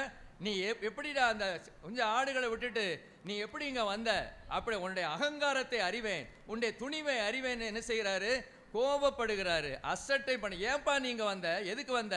உன் துணிகரத்தை அறிவேன்னு. அப்பா அதுக்கு மேலே உங்கள் பிள்ளைகளெல்லாம் அபிஷேகத்துக்கு, ராஜ அபிஷேகத்துக்கு கொண்டு வான்னா இவரை மாத்திரம் விட்டுட்டாரு. அவர் திருப்பி வாலண்டியராக கேட்குறாரு, சாமுவேல் இவ்வளவுதான் உமக்கு பிள்ளைகளா? இல்லை, ஒருத்தன் கிடக்கான், அவன் ஆடு மேய்ச்சிக்கிட்டு கிடக்கான். அவன் எங்கே கிடக்கான்? ஆடு மேய்த்து கொண்டிருக்கான். அவனை கொண்டு வாப்பான்னு என்ன செய்கிறாரு சொல்கிறார். தகப்பன் புறக்கணித்தார், அசட்டை பண்ணினார். சகோதரன் அசட்டை பண்ணினார். இன்னும் ராஜா அசட்டை பண்ணுறாரு. இதுக்கு எல்லாமே வசனம் இருக்குது. சகோதரர் எங்கே அசட்டை பண்ணார்? 1 சாமுவேல் 17:28. தகப்பன் எங்கே அசட்டை பண்ணார்? 1 சாமுவேல் 16:10-11.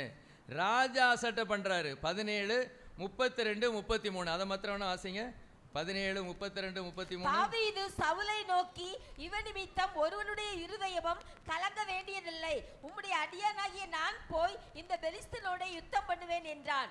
அப்பொழுது சவுல் தாவீதை நோக்கி, நீ இந்த பெலிஸ்தனோட எதிர்த்து யுத்தம் பண்ண உன்னால் ஆகாது, நீ இளைஞன், அவனோ தன் சிறுவயது முதல் யுத்த வீரன் என்றான். Price the Lord. அவர் சொல்லிட்டாரு, நீ எப்படிடா போற? அவன் சின்ன வயசுல இருந்தே அவன் யுத்தம் வேற, நீ ஒரு இளைஞன். அப்படிலாம் என்ன செய்கிறாரு அவர் சொல்றாரு. அவருமே இவர் என்ன செய்கிறார்? மதிக்கலை. அடுத்தது கோலியாத்து மதிச்சாரா? 17:42. பெலிஸ்தன் சுற்றி பார்த்து தாவீதை கண்டு அவன் இளைஞனும் சௌந்தரிய ரூபமான சிவந்த மேனியுள்ளவனுமாய் இருந்தபடியினால் அவனை அசட்டை பண்ணினான். அவனை யாருமே மதிக்கலை. மொத்தத்தில் அவங்க வீட்டில் மதிக்கலை. கடைசி பையன். சில சமயங்களில் கடைசி பையனுக்கு செல்லமும் இருக்கு, செல்லம் கொடுப்பாங்க. சில இடங்களில் மதிக்க மாட்டாங்க. அந்த நாட்களில் அதிகமான மதிப்பு இல்லை. ஆகவே தான் தேவன் என்ன பண்ணாரா, அந்த இளையவங்களையே தூக்கி விட்டார். ஆச்சரியமாக இருக்கு எனக்கு. இளைய பிள்ளைகளை ரொம்ப ஆசீர்வதிச்சார். காயின் ஆபேல் வரும்போது ஆபேல், ஆபிரகாமுக்கு 2 பிள்ளைகள் இருந்தாங்க, இஸ்மவேல் ஈசாக்குங்கும் போது ஈசாக்குக்கு 2 பிள்ளைகள் வந்தாங்க, ஏசா யாக்கோபு. அங்கே யாக்கோபு தான் வர்றாரு. அப்புறம் யாக்கோபுக்கு பிள்ளைகள் பிறக்கிறாங்க. அங்கே 11வது ஆளாக யோசேப்பை என்ன செய்கிறாரு? கொண்டு வர்றாரு. அப்புறம் மனாசே எப்ராஹிம்னு வரும்போது எப்ராஹிமே கொண்டு வர்றாரு. அந்த நாட்களில் மூத்தவங்களுக்கு ரொம்ப மதிப்பு கொடுத்தாங்க பொதுவான ஜனங்கள் அந்த சமுதாயத்தில். ஆனால் தேவன் யாரை தெரிந்தெடுத்தார்? மேக்சிமம் பார்த்தீங்கன்னா இளையவங்களை தான் என்ன செஞ்சார்? தெரிந்தெடுத்தார். அதை பிரமாணமாக நான் சொல்ல விரும்பலை. தேவன் யாரை தெரிந்தெடுக்கிறாரோ அவங்க தான் வருவாங்க, அவ்வளவுதான். பிரைஸ் தி லார்ட், ஸ்தோத்திரம். சரி, அடுத்ததுக்கு நம்ம போகலாம். 1 சாமுவேல் 24:8 வாசிங்க. 1 சாமுவேல் 24:8. தாவீதும் எழுந்து கெபியிலிருந்து புறப்பட்டு சவுலுக்கு பின்னாக போய், ராஜாவாகிய என் ஆண்டவனே என்று கூப்பிட்டான். சவுல் திரும்பி பார்த்தபோது தாவீது தரை மட்டும் முகம் குனிந்து வணங்கி. சரி, இதெல்லாம் வாசித்து பார்த்தீங்கன்னா தெரியும். எந்த சூழ்நிலை? தாவீதை கொலை செய்யும்படியாக 3000 பேரை கூட்டிகிட்டு அலைகிறார். அந்த சூழ்நிலையில தான் இப்போ என்ன செய்கிறாருன்னா, இவர் கொலை செய்வதற்கு வாய்ப்பு இருந்தும் என்ன செய்யலை, கொலை செய்யாமல் அந்த சூழ்நிலையில் தான் சொல்கிறாரு, ராஜாவாகிய என் ஆண்டவனே என்று கூப்பிட்டான். சவுல் திரும்பி பார்த்தபோது தாவீது தரை மட்டும் முகங்குனிந்து வணங்கினான். இது கனப்படுத்தினான்னு சொல்லலாம், அல்லது தாழ்மையாய் நடந்து கொண்டான் என்றும் என்ன செய்யலாம் நம்ம சொல்லலாம். கொஞ்சம் யோசித்து பாருங்கள். நம்ம கொலை செய்ய வருகிறவனை நம்ம யாராவது என்ன ஆண்டவனேன்னு சொல்லுவோமா? படுபாவியே, கொலைகாரப்பாவியே, என்னெல்லாமோ நம்ம வாயிலிருந்து வருமோ அதெல்லாம் என்ன செஞ்சிருவோம்? சொல்லிடுவோம். அடிக்க வந்தாலே நம்ம சொல்லிடுவோம். கொலை செய்ய வந்தால் நம்ம என்ன சொல்லுவோன்னு பார்த்துக்கோங்க. இதெல்லாம் நம்ப முடியாத, கிரகிக்க முடியாத ஒரு கேரக்டர், ஸ்வாவம். இப்படிப்பட்ட ஸ்வாவம்லாம் நமக்கு இருக்குதா? ஸ்தோத்திரம். ஆச்சரியமாக இருக்குது.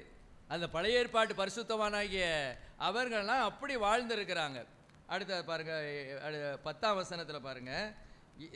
அவர் சொல்ற இதோ கர்த்தர் இன்று கெபியில் உம்மை என் கையில் ஒப்பு கொடுத்தார் என்பதை இன்றைய தினம் உம்முடைய கண்கள் கண்டதே.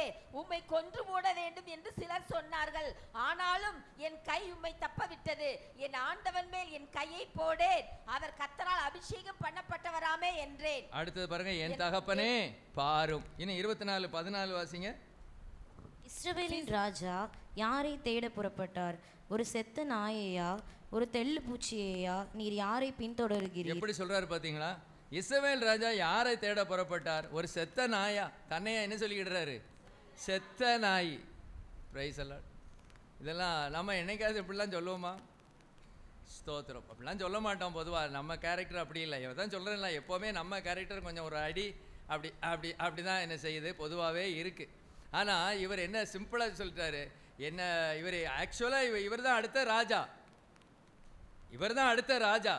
அதெல்லாம் அவர் மறந்துட்டார். இப்போ மறந்துட்டாருன்னு இல்லை, அதை சொல்ல விரும்பலை. ஏனென்றால் அவர் தன்னை தாழ்த்த தான் விரும்புகிறார்.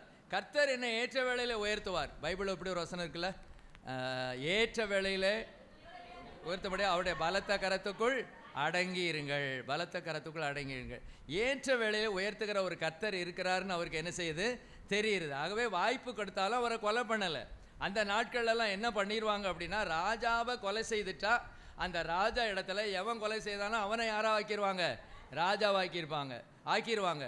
ஆனால் இவருக்கு தெரியும், தேவன் ஒரு வேலை வைத்திருக்கிறார், அது வரைக்கும் நான் காத்திருப்பேன், அது வரைக்கும் நான் பொறுமையாக இருப்பேன்.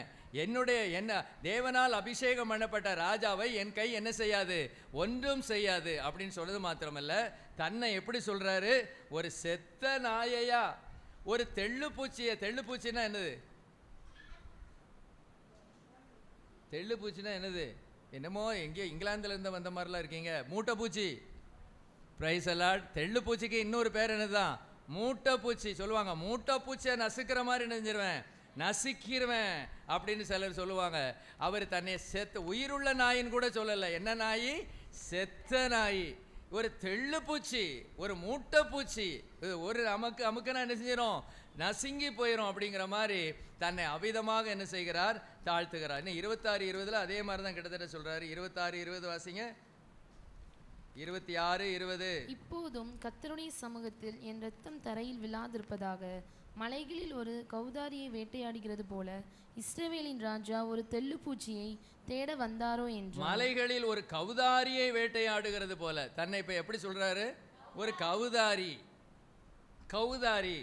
கௌதாரியை வேட்டையாடுகிறது போல இஸ்ரவேலின் ராஜா ஒரு தெள்ளுப்பூச்சியை தேட வந்தாரோ என்றான். அப்படின்னா அவருடைய வார்த்தையில எப்படி என்ன இருக்குது? தாழ்மை. இன்னும் பாருங்க, அடுத்த 1 சாமுவேல் 25:5 முதல்ல வாசிங்க. 1 சாமுவேல் 25. உம்முடைய வேலைக்காரரை கேளும், அவர்கள் உமக்கு சொல்லுவார்கள், ஆதலால் இந்த வாலிபருக்கு உம்முடைய கண்களிலே தயை கிடைக்க வேண்டும்.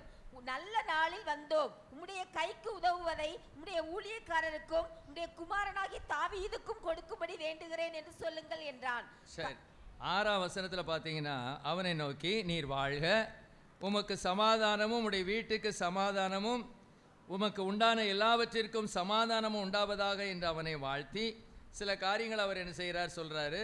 அதுதான் 8ஆம் வசனத்தில் இப்படி சொல்றாரு, உம்முடைய வேலைக்காரரை கேளும், அவர்கள் உமக்கு சொல்லுவார்கள், ஆதலால் இந்த வாலிபருக்கு உம்முடைய கண்களிலே தயவு கிடைக்க வேண்டும். எதுக்கு? இப்போ என்ன வேணும்? சாப்பாடு. பாருங்க, தன்னோடு கிட்டத்தட்ட எத்தனை பேர் இருக்காங்க? 600 பேர் இருக்கிறாங்க. இந்த 600 பேருக்கும் சாப்பாடு போட வேண்டிய பொறுப்பு யாருக்கு இருக்கு? தாவீதுக்கு இருக்கு. ஒருவேளை காட்டில் உள்ள பழங்களை சில காரியங்களை அவங்க சாப்பிட்டு இருந்திருப்பாங்க. இப்போ அவங்க கேள்விப்படுறாங்க, நாபால் என்ன பண்றாரு? ஆடுகளுக்கு மயிர் கத்திரிக்கிறார். ஆடுகளுக்கு மயிர் கத்திச்சா என்ன பண்ணுவாங்க? பெரிய விருந்து பண்ணுவாங்க. அப்போ நிறைய ஆடுகளை வெட்டியிருப்பாங்க. அப்போ இந்த நேரத்தை நம்ம பயன்படுத்திக்கிடுவோம். கொஞ்சம் சிந்திச்சு பார்த்தா அவர் கேட்குறதும் ஒரு பெருசாக தானே கேட்குறாரு. 600 பேருக்கு சாப்பாடுன்னா லேசா? சிந்திச்சு பாருங்க. அவர் கேட்குறதும் பெருசு தான், இல்லைன்னு நான் சொல்ல மாட்டேன். நம்ம வீட்டில் திடீர்னு ஒரு 6 பேர் வந்துட்டாங்கன்னா நம்மளுக்கு கையும் ஓடாது காலும் ஓடாது. 600 பேர் வர வேண்டாம். எத்தனை பேர்? 6 பேர் கரெக்டாக ஒரு 12:30 மணிக்கு 1 மணிக்கு வந்துட்டாங்கன்னா நம்ம டென்ஷன் ஆகி பூ போல சொல்லிடுவோம், ஃபோன் பண்ணிட்டு வரக்கூடாதா? சொல்லுவோமா சொல்ல மாட்டோமா? ஃபோன் பண்ணிவிட்டு வரக்கூடாது, அவங்களுக்கெல்லாம் மண்டையில் சரக்கு இருக்காங்கிற மாதிரி தான் நம்ம பேசுவோம். இது கூட சொல்ல தெரியலையே, ஃபோன் பண்ணிவிட்டு வரலாம்ல, நாங்கள் வந்து உங்களுக்கு ஏற்பாடு பண்ணியிருப்பான்னு சொல்லி முறுமுறுத்துக்கிட்டே அதுக்கப்புறம் சிக்கன் கடைக்கு போய் அதுக்கப்புறம் என்னத்தையோ வாங்கி அவங்களுக்கு என்ன செஞ்சு கொடுப்போம். 6 பேர் வந்தாலே நம்ம என்ன செஞ்சிருவோம், அப்படி அசைஞ்சிருவோம். இவர் 600 பேருக்கு கேட்குறாரு. உண்மையிலே கொஞ்சம் கஷ்டம்தான், ஆனால் அவர் நன்மை செய்திருக்கிறார், உரிமையோடு கேட்கிறார். ஏன்னா அவங்களுக்கு என்ன செஞ்சிருக்கிறாரு, நன்மை செய்திருக்கிறார். நன்மை செய்தவர்கள் நன்மை எதிர்பார்ப்பது அது இயற்கை தான். சரி, எப்படியோ அவங்க ரொம்ப எப்படி கேட்குறாரு பாருங்க, இந்த வாலிபருக்கு உம்முடைய கண்களிலே தயவு கிடைக்க வேண்டும், நல்ல நாளில் வந்தோம், உம்முடைய கைக்கு உதவுவதை உம்முடைய ஊழியக்காரருக்கும் உம்முடைய குமாரனாகிய தாவீதுக்கும் கொடுக்கும்படி வேண்டுகிறேன் என்று சொல்லுங்கள். கிட்டத்தட்ட பிச்சை கேட்கறது மாதிரி தான் கேட்குறாரு. இவர் தேவனால் அபிஷேகம் பண்ணப்பட்டவர். இன்னும் சீக்கிரத்தில் அவர் யாரா மாற போகிறாரு, ராஜாவாக மாற போகிறார். ஆனால் தன்னோடு இருக்கிற ஜனத்துக்காக தன்னை தாழ்மைப்படுத்தி கொள்ளுகிறவராக இருக்கிறார். பாருங்க, என்ன தயவு செய்து எங்களுக்கு தாங்க, எங்களுக்கு என்ன செய்ய, நல்ல நாளில் வந்தோம், நாங்கள் உங்கள் வேலைக்காரெல்லாம் கேட்டு பாருங்கள், உங்களுக்கு நல்ல நாங்கள் உதவி செய்திருக்கிறோம். ஆகவே எப்படியாவது எங்களோடு இருக்கிறவங்களுக்கு நீர் என்ன செய்யணும், உதவி செய்யணும், அவங்களுக்கு சாப்பாட்டுக்கான காரியங்களை செய்யணும். இந்த ஆட்டு கறி விருந்தில் எங்களுக்கு ஒரு பகுதி என்ன செய்யணும் வேணும்னு அவர் என்ன செய்கிறார், கேட்கிறார். அவருடைய பேச்சே எப்படி தான் இருக்குன்னா தாழ்மையாக தான் இருக்கிறது. ஸ்தோத்திரம். ரொம்ப உரிமையோடு இருந்தால் கூட அவர் அழகாக என்ன செய்கிறாரு, நீர் வாழ்க, உங்களுடைய குடும்பம் வாழ்க, எல்லாரும் வாழ்க, அப்படி எல்லாம் வாழ்த்தி தான் என்ன செய்கிறாரு பேசுகிறார். நம்ம எல்லாம் கூட சில சமயங்களில் மடமடன்னு பேசிடுவோம் பாருங்கள், அந்த காரியத்தை மாத்திரம் பேசிடுவோம். அதெல்லாம் சில சமயம் குற்றமாகுது. கேட்ட கேள்விக்கு மாத்திரம் பதில், அப்படிலாம் நம்ம சில சமயம் செய்கிறோம். பார்த்தீங்களா, இவங்கெல்லாம் எப்படி பேசியிருக்காங்க பார்த்தீங்களா. ஒரு ஃபோன் பேசுனா கூட சிலர் அப்படி நல்லா பேசுகிறாங்க. எனக்கெல்லாம் அந்த ஞானம் கொஞ்சம் கம்மி தான். ஆனால் அந்த வேதத்தெல்லாம் வாசிக்கும் போது அவங்க அப்படி செஞ்சுருக்காங்க. எடுத்த உடனே இப்போ ஒரு காரியத்தை கேட்கணும் அப்படின்னா, இப்போ அந்தோணி வின்சென்ட் இருக்கான், அவன்கிட்ட அரிசி வேணும் அப்படின்னா, ஒரு ஒரு ஒரு ஒரு ஒரு 20 கிலோ அரிசி கொடுத்து விடு அப்படின்னு டக்குன்னு முடிச்சிடுறோம். ஆனால் அப்படி இல்லாமல் முதல்ல என்ன செய்ய வேண்டியிருக்கு, ஒரு வாழ்த்துதல், praise the Lord, good morning, praise the Lord, ஸ்தோத்திரம். நான் ஸ்கூலில் படிக்கும்போது ஜாஸ்வா சாமியல் சார் இருந்தார், ஹெட் மாஸ்டர் இருந்தாங்க. அவரெல்லாம் வந்த உடனே good morning to all of you அப்படி சொல்லிட்டு தான் அவர் ஆரம்பிப்பார். Good morning to all of you, 1 or 2 announcements அப்படின்ட்டு அவர் என்ன செய்வார், அப்படி கோட்டு போட்டுப்பார், அப்படி ஸ்டைலாக என்ன செய்வார், பேசுவார். அப்போ அதுபோல் நாமும் கூட ஒரு பேச்சை தொடங்கும் போது கூட வாழ்த்துதல், எப்படி இருக்கீங்க, சிலர் அப்படி சொல்லுவாங்க, நமக்கு முந்திடுவாங்க. சிலர்லாம் பர்னபாஸ் டேனியல் ஐயாலாம் அப்படி தான், நம்ம ஃபோன் எடுத்துட்டாலே நீங்கள் எப்படி இருக்கீங்க, உங்கள் க்ளோரி எப்படி இருக்கா, பிள்ளைகள் எப்படி இருக்காங்க, இப்போ பேரப்பிள்ளை எப்படி இருக்குங்க வரைக்கும் கேட்குறாரு. பிரைஸ் தி லார்ட், ஸ்தோத்திரம். அதை கேட்டுட்டு தான் அடுத்தது என்ன செய்வார், பேச்சை என்ன செய்வார், தொடருவார். இதெல்லாம் ஒரு நல்ல பழக்கம். எடுத்த எடுப்பில் தன்னுடைய தேவையை சொல்லாமல் என்ன செய்கிறார் பாருங்கள், அழகா, நீர் வாழ்க, உமக்கு சமாதானம், உம்முடைய வீட்டுக்கு சமாதானம், உமக்கு உண்டான எல்லாவற்றிற்கும் சமாதானம் உண்டாவதாக என்று வாழ்த்தி. இதே மாதிரி தான் நம்ம ஜெபம் பண்ணும் போதும் ஜெபம் பண்ணணும்னு சொல்லுவாங்க. எடுத்த எடுப்பில் ஏத்தாங்க ஹோன்னு சொல்லாமல், அதுக்கு தான் ஆராதனை, அதுக்கு தான் என்ன செய்கிறோம், இயேசுவே நீர் நல்லவர், இயேசுவே நீர் வல்லவர், இயேசுவே நீர் பரிசுத்தர், அப்படியே பாட்டா பாடி அல்லது அவரை வாழ்த்தி அவரை போற்றி அதுக்கு பிறகு நம்முடைய காரியத்தை என்ன செய்கிறோம். இதுக்கு தான் நம்ம ஆராதனைங்கிறத வச்சுருக்கிறோம். ஸ்தோத்திரம். அதுக்கப்புறம் தான் ஜபம், அதுக்கப்புறம் தான் விண்ணப்பம். அதனால தான் உபவாச ஜபங்கள்லையும் நம்ம கொஞ்சம் நேரம் நல்லா என்ன செய்கிறோம், ஆராதிக்கிறோம். ஜபம் இருந்தாலும் அதுக்கு முன்பதாக தேவன் என்ன செய்கிறோம், ஆராதிக்கிறோம். இது ஒரு பகுதி. சரி, அடுத்தது பாருங்க. இப்போ இது இன்னும் 1 சாமுவேல் 27:5 வாசிங்க. தாவீது ஆகீசை நோக்கி, உம்முடைய கண்களில் எனக்கு தயை கிடைக்குமானால் நான் வாசம் பண்ணும்படி நாட்டில் உள்ள ஊர்களிலே ஒன்றில் எனக்கு இடம் தாரும், உம்முடைய அடியான் உம்மோடே கூட ராஜதானி பட்டணத்திலே வாசமா இருப்பானேன் என்றான். அப்படின்னா என்ன அர்த்தம் அப்படின்னா, ஆகீஸ் யாரு, ஒரு பெலிஸ்தர் ராஜா. பெலிஸ்தர் ராஜா இப்போ எங்கே இருக்கிறாரு, காத் பட்டணத்தில் இருக்கிறாரு. அவங்களுக்கு 5 தலை நகர் இருந்துச்சு, அதில் முக்கியமானது காத். இப்போ அந்த காத் பட்டணத்தில் தான் யாரையும் கொண்டு வச்சிருக்கிறாரு, தாவீதை வச்சிருக்கிறாரு. இப்போ தாவீது சொல்கிறாரு, இந்த காத் பட்டணத்தில் நான் இருக்க விரும்பலை. இது என்ன பட்டணம், ராஜதானி பட்டணம், கேபிட்டல் சிட்டி. இந்த கேபிட்டல் சிட்டியில் நான் இருக்க விரும்பலை. ஆகவே உங்கள் தேசத்தில் கொஞ்சம் ஒதுக்குப்புறமா எனக்கு ஒரு இடத்த என்ன செய்யுங்க தாங்க. நான் ஒரு சாதாரண ஆள், சவுலுக்கு பயந்து நான் இங்கே வந்து உட்கார்ந்துட்டு இருக்கேன். எனக்கு இவ்வளோ பெரிய இடத்த நீங்கள், இவ்வளோ பெரிய பட்டணத்தை நீங்கள் தர வேண்டாம். ஒரு சின்ன, எனக்கு ஒரு கிராமம் மாதிரி, ஒரு சின்ன ஒரு ஓரமாக ஒரு பட்டணம் மாதிரி, ஒரு சின்ன பட்டணம் கிடைச்சா போதும் அப்படின்னு சொல்லி அவர் சொல்கிறாரு. உடனே அவருக்கு எதை கொடுக்குறாரு? அப்பொழுது ஆகீஸ் அன்றை தினம் சிக்லாகை அவனுக்கு கொடுத்தான். தன்னை ஒரு பொருட்டாகவே எண்ணலைங்க தாவீது. நான் வரப்போகிற ராஜா அல்லவாங்கிறது அவருக்கு கொஞ்சம் கூட எண்ணமே இல்லை. அவருடைய எண்ணமெல்லாம் இப்போ எப்படி தான் இருக்குது? பயந்து போய் தான் இருக்கிறாரு சவுலுக்கு. அதை அவருடைய வாழ்க்கையே இப்போ ஒரு ஒடிஞ்சு போன சூழ்நிலை தான்.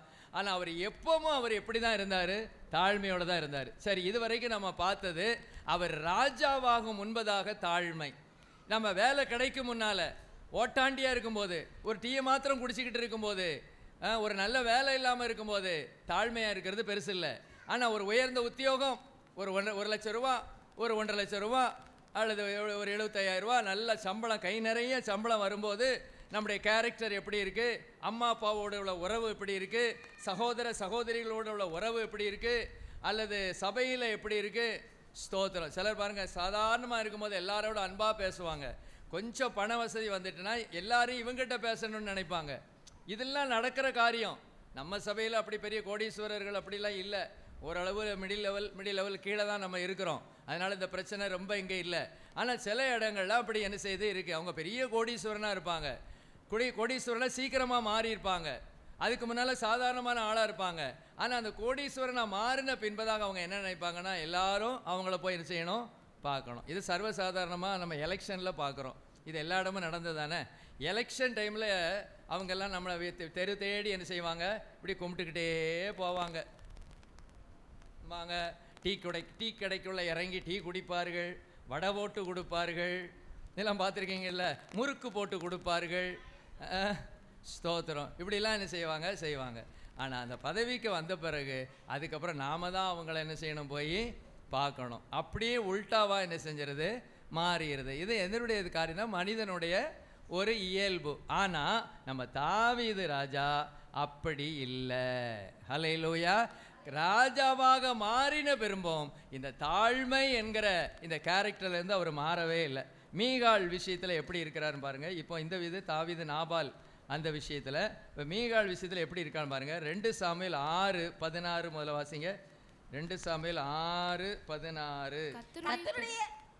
கர்த்தருடைய பெட்டி தாவீதின் நகரத்திற்குள் பிரவேசிக்கிற போது சவுலின் குமாரத்தியாகிய மீகாள் பலகனி வழியாய் பார்த்து, தாவீது ராஜா கர்த்தருக்கு முன்பாக குதித்து நடனம் பண்ணுகிறதை கண்டு தன் இருதயத்திலே அவனை அவமதித்தாள். இதுமே ஆச்சரியமான ஒரு காரியமாக இருக்குது. என்னால் விளங்கிக்கிடவே முடியல. நீங்கள் இதெல்லாம் எப்படி புரிஞ்சுக்கிட்டீங்கன்னு தெரியல. அதாவது கர்த்தருடைய சமூகம் அப்படின்னு சொல்கிறாரு. அவர் என்ன சொல்கிறாருன்னா, கர்த்தருக்கு முன்பாக குதித்து நடனம் பண்ணுகிறதை கண்டு தன் இருதயத்திலே அவனை அவமதித்தாள். வேற ஒன்றும் வேண்டாம். இப்போ பாருங்கள், நம்ம தூத்துக்குடியிலலாம் அந்த கொட்டுலாம் என்ன செய்யும், போகும். கொட்டு போகும்போது அந்த கொட்டு அடிக்கிற அடியில் சில வாலிபர்கள், சில ஆட்கள் எல்லாம் உன்னால் என்ன செஞ்சிடுவாங்க, உயின்னு விசில் அடிச்சுக்கிட்டு அப்படியே டான்ஸ் ஆடிக்கிட்டு என்ன செய்வாங்க, போவாங்க. சரி, வேற ஒன்றும் வேண்டாம். அப்படி நான் போகிறேன்னு வச்சுக்கோங்க. நம்ம 8ஆம் நம்பர் தெரு வழியாக ரங்கடன்னு அடிக்குது. இப்போ ஐயா வராரு. ஐயா வந்து என்ன செய்கிறாரு, நான் ஆடிக்கிட்டே வரும்போது நீங்கள் அப்படியே எட்டி பார்க்குறீங்க. இது நம்ம பாஸ்டர் மாதிரி இருக்க. ஆமாம், பாஸ்டரே தான். இவருக்கு என்ன ஆயிடுச்சு, இவருக்கு எதுவும் கலண்டுட்டா, இது என்ன இப்படி ஆடிட்டு வர்றாரு இந்த மனுஷன் நினைப்போமா, நினைக்க மாட்டோமா? பிரைஸ் எல்லாம். ஆனால் அவர் என்ன, ஒரு ராஜஸ்தானத்தில் இருக்கிற ஒரு மனுஷன். அவர் சொல்கிறாரு, நான் தேவ சமூகத்தில் என்ன செய்தேன், ஆலயத்தில் மாத்திரம் இல்லை, எனக்கு ஆடணும்னு தோடிச்சா ஆடிட்டேன். பிரைஸ் எல்லாம், ஸ்தோத்திரம். இது ரொம்ப என்ன நம்மளால் கிரகிக்க முடியாத ஒரு காரியத்தை அவர் செஞ்சிட்டாரு. தாவீது ராஜா கர்த்தருக்கு முன்பாக குதித்து நடனம் பண்ணுகிறதை கண்டு. ஏன்னா அந்த நாட்களில் நடனத்தோடு கர்த்தரை என்ன செஞ்சுருக்கிறாங்க, ஆராதிச்சிருக்கிறாங்க. அதனால தான் 150ஆம் சங்கீதத்திலே அவர் சொல்கிறாரு பாருங்க. 150ஆம் சங்கீதத்தில் பாருங்க. 150 இந்த நடனங்கிறத மாத்திரம் எடுங்க. எங்க இருக்கு எக்காளத்தொனியோடு 3 அவரை துதியுங்கள், வீணையோடும் சுரமண்டலத்தோடும் அவரை துதியுங்கள், தம்புரோடும் நடனத்தோடும் அவரை துதியுங்கள். தம்புரோடும் நடனத்தோடும் அவரை துதியுங்கள். புதிய ஏற்பாட்டில் இப்படி ஒரு நடன ஆராதனைன்னு கிடையாது. பழைய உடன்படிக்கையில் இன்ஸ்ட்ருமெண்டல் ஒர்ஷிப் அதுக்கு ரொம்ப முக்கியத்துவம் கொடுத்தாங்க. ஆனால் இன்னைக்கு நமக்கு அதிகமாக எது தெரியுமா? ஆவியோடும் உண்மையோடும் அவரை தொழுது கொள்ள வேண்டும். பரிசுத்த அலங்காரத்துடனே கர்த்தரை தொழுது கொள்ள வேண்டும். பிரமாணம் கொஞ்சம் வித்தியாசமாக இருக்குது. இன்றைக்கி மியூசிக் இருக்கணுங்கிறது இல்லை. மியூசிக் இருந்தால் ஓகே, தேவன் மியூசிக்கை விரும்புகிறார், இல்லைன்னு நான் சொல்லலை. மியூசிக்கை உண்டாக்குனதே யார் தான்? தேவனாகிய கர்த்தர் தான். அதனால தான் லூசிஃபருடைய சரீரத்திலே ஃபுல்லாகவே எதை வச்சுருந்தாரு? மியூசிக்கல் இன்ஸ்ட்ருமெண்ட் என்ன செஞ்சார்? வச்சுருந்தாரு. அதனால தான் அவங்களுக்கு பெருமை. அதனால தான் இன்றைக்கும் பாருங்கள், அந்த கீபோர்டு போடுறவங்க ரொம்ப டேலண்டாக போட்டால் அவங்களுக்கு அவங்கள அறியாமல் அவங்களுக்கு என்ன வருது? பெருமை என்ன செய்யுது? வருது. பிரைஸ் தி லார்ட், ஸ்தோத்திரம். மியூசிக்கோடு கர்த்தரை ஆராதிச்சா ஓகே, மியூசிக் இல்லாட்டாலும் பிரச்சனை இல்லை. இன்னையை பொறுத்தளவில் இந்த காலம் கிருபையின் காலம். ஆனால் அந்த பழைய உடன்படிக்கையில் தம்பூரோடும் நடனத்தோடும் யாழோடும் தீங்குழலோடும் எக்கால சத்தத்தோடும் அப்படிலாம் என்ன செஞ்சுருக்காங்க? கர்த்தர் என்ன செஞ்சுருக்காங்க? ஆராதிச்சிருக்கிறாங்க. இப்போவும் நம்ம அப்படி கர்த்தரை ஆராதிக்கலாம். சரி, இருக்கட்டும். இப்போ நடனம் பண்ணுகிறதை கண்டு தன் இருதயத்திலே அவனை அவமதித்தாள். இப்போ அதெல்லாம் சொன்ன பிறகு இப்போ 21ஆம் வசனத்தில், அதற்கு தாவீது மீகாளை பார்த்து, உன் தகப்பனை பார்க்கிலும் அவருடைய எல்லா வீட்டாரை பார்க்கிலும் என்னை இஸ்ரவேலாகிய கர்த்தருடைய ஜனத்தின் மேல் தலைவனாக கட்டளையிடும்படிக்கு தெரிந்து கொண்ட கர்த்தருடைய சமூகத்துக்கு முன்பதாக ஆடி பாடினேன். இதை பார்க்கிலும் இன்னும் நான் நீசனும் என் பார்வைக்கு அர்ப்பணமாவேன். அப்படியே நீ சொன்ன பெண்களுக்கும் கூட மகிமையாய் விளங்குவேன் என்றான். இது ராஜாவாக பின்பதாக கூட அவருக்கு பெருமை வரலை. தேவ சமூகத்திலே தன்னை தாழ்த்துகிறவராக இருந்தார். ராஜா என்பது ஒரு பொசிஷன், இல்லைன்னு சொல்லலை. ஆனால் தேவனுக்கு முன்பதாக இவர் தன்னை தாழ்த்தி ஃப்ரீயாக கர்த்தரை ஆராதிச்சார். அப்படி எடுத்துக்கிடணும். நாம் நடனம்ங்கிறத மாத்திரம் எடுத்துக்கூடாது. இன்றைக்கி நமக்கு அப்படி இல்லை. சத்தமாக சொல்லிகிட்டே இருக்க வேண்டியிருக்கு. சத்தமாக ஆராதிங்க, சத்தமாக ஆண்டவரை துதிங்க அப்படி சொன்னால் சொல்கிறவங்க மேலே கோபம் வருது. எதுக்கு இந்த அம்மா இப்படி சொல்லிக்கிட்டே இருக்கு? எதுக்கு இவங்க இப்படி சொல்லிக்கிட்டே இருக்காங்க? எங்களுக்கு ஆராதிக்க தெரியாதா? எங்களுக்கு துதிக்க தெரியாதா? கையை தட்டு, கையாட்டு, காலாட்டு, இது என்ன ஒரே சங்கடமாக இருக்குது நமக்கு. ஏன்னா பெரிய எங்கள் வானத்திலேருந்து குதிச்சுட்டு வந்துட்டாங்களா? இப்படிலாம் நம்முடைய உள்ளம் என்ன செய்து பேசுது. நீங்கள் சொல்லலாம், இதெல்லாம் அறிஞ்சிட்டு வந்தீங்களா பாஸ்டர்? இல்லை, தெரியுது, எங்களுக்கு விளங்குது, அதெல்லாம் எங்களுக்கு கொஞ்சம் என்ன செய்து புரியுது. அப்படி நாம் என்ன செய்யக்கூடாது? இருக்கக்கூடாது. ஸ்தோத்திரம். அவர் தெருவில் கூட நடனமாட கர்த்தருக்கு முன்பாக ஆயத்தமாக இருக்கும்போது நம்ம ஃப்ரீயாக கர்த்தரை பாடணும், கர்த்தரை துதிக்கணும், கர்த்தரை மகிமைப்படுத்தணும். இதுவும் ஒரு தாழ்மை தான். சிலர் கொஞ்சம் இதாக இருந்துட்டேன்னா கையே தட்ட மாட்டாங்க, பாட்டு படிக்க மாட்டாங்க, அப்படியே அசம்பந்தமாக இருப்பாங்க. அப்படி இல்லை. தேவனை விடுதலையோடு என்ன செய்யணும்? பாடி ஆராதிக்கணும். இதுவும் எதை குறிக்கிறது தான்? ஒரு தாழ்மை என்ன செய்யுது? குடிக்கிறது. சத்தமாக பாடணும், சத்தமாக பாடி சத்துருவை அப்படிலாம் இருக்குது. சத்தமாக பாடணும். பலத்த சத்தத்தோடு இயேசு கிறிஸ்துவை விண்ணப்பம் பண்ணியிருக்கிறாரு. அவர் லேசாக விண்ணப்பம் பண்ணலாம், அப்படி இல்லை. அவர் பலத்த சத்தத்தோடு பாட்டு பாடும்போது கைகளும் வாயும் என்ன செய்யணும்? அசையணும். நல்லா ஃப்ரீயாக என்ன செய்யணும்? பாடல்களை பாடணும். பாடல்கள் என்கிறது ஒரு ஜெபந்தான். அதை அவரை போற்றுகிறோம், அவரை உயர்த்துகிறோம். சரி, அப்போ அவர் என்ன செய்கிறாரு? மீகாள் இடத்துல இப்படி என்ன செய்கிறார்? சொல்லுகிறார், இதை பார்க்கிலும் இன்னும் நான் நீசனும் என் பார்வைக்கு அர்ப்பணமாவேன். அப்படியே நீ சொன்ன பெண்களுக்கும் கூட மகிமையாக விளங்குவேன்னு சொல்கிறாரு. கர்த்தரிடத்தில் எப்படி சொல்கிறாருன்னு பாருங்க. 2 சாமுவேல் 7:18 வாசிங்க. 7ஆம் அதிகாரம் 18. அப்பொழுது தாவீது ராஜா உட்பிரவேசித்து கர்த்தருடைய சமூகத்திலிருந்து, கர்த்தராகிய ஆண்டவரே, தேவரீர் என்னை இதுவரைக்கும் கொண்டு வந்ததற்கு நான் எம்மாத்திரம், என் வீடும் எம்மாத்திரம். கர்த்தராகிய ஆண்டவரே, இது இன்னும் உம்முடைய பார்வைக்கு கொஞ்ச காரியமா இருக்கிறது என்று கர்த்தராகிய ஆண்டவராக இருக்கிற தேவரீர். சரி, ஆண்டவர் என்ன சொல்றாருன்னு பார்த்தீங்கன்னா, அப்பொழுது தாவீது ராஜா உட்பிரவேசித்து கர்த்தருடைய சமூகத்தில் இருந்து, கர்த்தராகிய ஆண்டவரே, தேவரீர் என்னை இதுவரைக்கும் கொண்டு வந்ததற்கு நான் எம்மாத்திரம், என் வீடு எம்மாத்திரம். 7ஆம் அதிகாரம் 8ஆம் வசனத்தில் ஆண்டவர் சொல்றாரு, இப்போதும் நீ என் தாசனாகிய தாவீதை நோக்கி, சேனைகளின் கர்த்தர் சொல்லுகிறது என்னவென்றால், நீ இஸ்ரவேல் என்கிற என் ஜனங்களுக்கு அதிபதியாய் இருக்கும்படி ஆடுகளின் பின்னே நடந்த உன்னை நான் ஆட்டு மந்தையை விட்டு எடுத்து, நீ போன எவ்விடத்திலும் உன்னோடு இருந்து உன் சத்துருக்களை எல்லாம் உனக்கு முன்பாக நிர்மூலமாக்கி பூமியில் இருக்கிற பெரியோர்களின் நாமத்திற்கு ஒத்த பெரிய நாமத்தை உனக்கு உண்டாக்கினேன். Price the Lord. ஹல்லேலூயா. ஆண்டவர் அப்படி சொல்றாரு. எப்படி சொல்றாரு? ஆடுகளின் பின்னே நடந்த உன்னை நான் ஆட்டு மந்தையை விட்டு எடுத்து நீ போன எவ்விடத்திலும் உன்னோடு இருந்து உன் சத்துருக்களை எல்லாம் உனக்கு முன்பாக நிர்மூலமாக்கி பூமியில் இருக்கிற பெரியோர்களின் நாமத்திற்கு ஒத்த பெரிய நாமத்தை உனக்கு உண்டாக்கினேன்னு சொல்றாரு. அதுக்கப்புறம் அந்த ஆலயம் கட்டுகிற விஷயத்துல நீ கட்ட மாட்ட, உன்னுடைய மகன் கட்டுவான்னு சொல்லும்போது தான் இவர் சொல்றாரு, கர்த்தராகிய ஆண்டவரே தேவரீர் என்னை இதுவரைக்கும் கொண்டு வந்ததற்கு நான் எம்மாத்திரம், என் வீடும் எம்மாத்திரம். ஏன்னா இப்ப ராஜாவாகியாச்சு, அந்த சூழ்நிலை நான் எம்மாத்திரம் சொல்றாரு. அந்த பாட்டை பாடுவோமா? இதுவரை என்னை நீர் நடத்தியதற்கு நான் எம்மாத்திரம், என் வாழ்க்கை எம்மாத்திரம். இதுவரை என்னை நீர் சுமந்ததற்கு நான் எம்மாத்திரம், என் குடும்பம் எம்மாத்திரம். நான் கண்ட மேன்மைகள் எல்லாம் உம் கரத்தின் ஈவு, நான் பார்க்கும் உயர்வுகள் எல்லாம் நீரீந்தும் தயவு.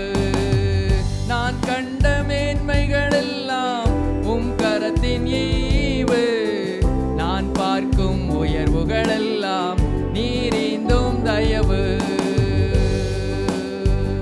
இதுவரை என்னை நீர் நடத்தியதற்கு நான் எம்மாத்திரம், என் வாழ்க்கை எம்மாத்திரம். ஏன் என்னை தெரிந்து கொண்டீர் தெரியவில்லை, ஏன் என்னை உயர்த்தினீர் புரியவில்லை. ஏன் என்னை தெரிந்து கொண்டீர் தெரியவில்லை, ஏன் என்னை உயர்த்தினீர் புரியவில்லை. ஆடுகள் பின்னே அலைந்து திரிந்தேன், ஆடுகள் பின்னே அலைந்து திரிந்தேன்.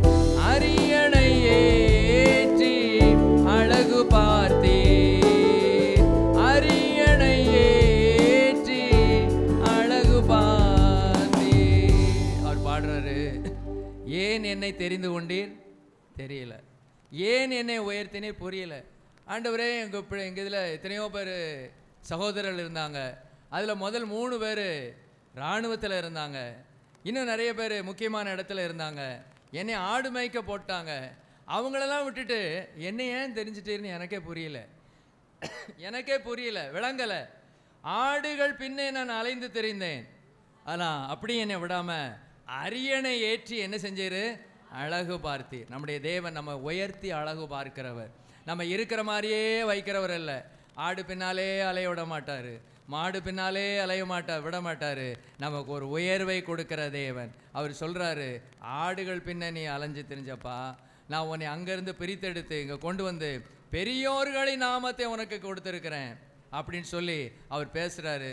அதை புரிஞ்சுக்கிட்டு தான் அவர் சொல்கிறாரு, கர்த்தராகிய ஆண்டவரே தேவரீர் என்னை இதுவரைக்கும் கொண்டு வந்ததற்கு நான் எம்மாத்திரம், என் வீடும் எம்மாத்திரம்னா என் குடும்பம் எம்மாத்திரம், நாங்கள் எம்மாத்திரம்ப்பா. இதெல்லாம் ராஜாவாக பின்பதாக அவர் என்ன செய்கிறாரு? ராஜாவான பின்பதாக அவர் சொல்கிறாரு. தாவீது தன் ஊழியக்காரிடத்தில் அவர் சொல்கிறாரு, 2 சாமுவேல் 3:39 வாசிங்க. 2 சாமுவேல் 3:39. நான் ராஜாவாக அபிஷேகம் பட்டவனாய் இருந்த போதிலும் நான் இன்னும் பலவீனன். செருயாவின் குமாரராகிய இந்த மனுஷர் என் பலத்துக்கு மிஞ்சினவர்களாய் இருக்கிறார்கள். அந்த பொல்லாப்பை செய்தவனுக்கு கர்த்தர் அவன் பொல்லாப்புக்கு தக்கதாய் சரி கட்டுவாராக என்றான். Price the Lord. இவரை அறியாமலேயே அப்னேரை யார் கொன்னுட்டா? யோவாப் கொன்னுட்டார். அந்த சூழ்நிலையில தான் அவர் சொல்றாரு, நான் ராஜாவாக அபிஷேகம் பண்ணப்பட்டவனாய் இருந்த போதிலும் நான் இன்னும் பலவீனன். இப்படிலாம் நம்ம சொல்லுவோமா? வெளியே சொல்ல மாட்டோம். இதை மனசுக்குள்ளே வச்சுருப்போம், வெளியே என்ன செய்ய மாட்டோம், சொல்லவே மாட்டோம். ஆனால் அவர் சொல்கிறாரு, நான் ராஜாவாக அபிஷேகம் பண்ணப்பட்டேன், நான் ராஜாவாக இருக்கிறேன், ஆனால் நான் இன்னும் என்ன செய்கிறேன், பலவீனனாக இருக்கிறேன். என் கைக்கு மேலே யார் பவர் அதிகமாக இருக்குது? யோவாப்புடைய அந்த செரியாவுடைய பிள்ளைகளுடைய பவர் ரொம்ப அதிகமாக இருக்குது அப்படின்னு சொல்லி தன்னை என்ன செய்ய அந்த காரியத்தை ஒத்துக்கொள்ளுகிறார். இன்றைக்கெல்லாம் சிலர் ஒத்துக்கொள்ளவே மாட்டாங்க. சில தோல்விகளுக்கோ சில காரியங்களுக்கோ இது நானும் காரணம்னு கூட சொல்ல மாட்டாங்க. மற்றவங்கள் மேலே என்ன செஞ்சிருவாங்க, தூக்கி போட்டுருவாங்க. ஆனால் அவர் ராஜாவான பின்பும் கூட அவர் சொல்கிறாரு, நான் ராஜாவான பின்பும் கூட நான் எப்படி தான் இருக்கிறேன், இன்னும் பலவீனனாக இருக்கிறேன். என் கைக்கு மிஞ்சின கையா யார் இருக்கிறா, இந்த யோவாப் இருக்கிறார் அப்படின்னு சொல்லி என்ன செய்கிறார், தன்னை என்ன செய்கிறார், சொல்லுகிறார். இன்னும் ராஜா, இதோட முடிக்க போகிறேன். ராஜாவான பின்பு இன்னும் ஒரே ஒரு காரியம். 2 சாமுவேல் 16:13 வாசிங்க.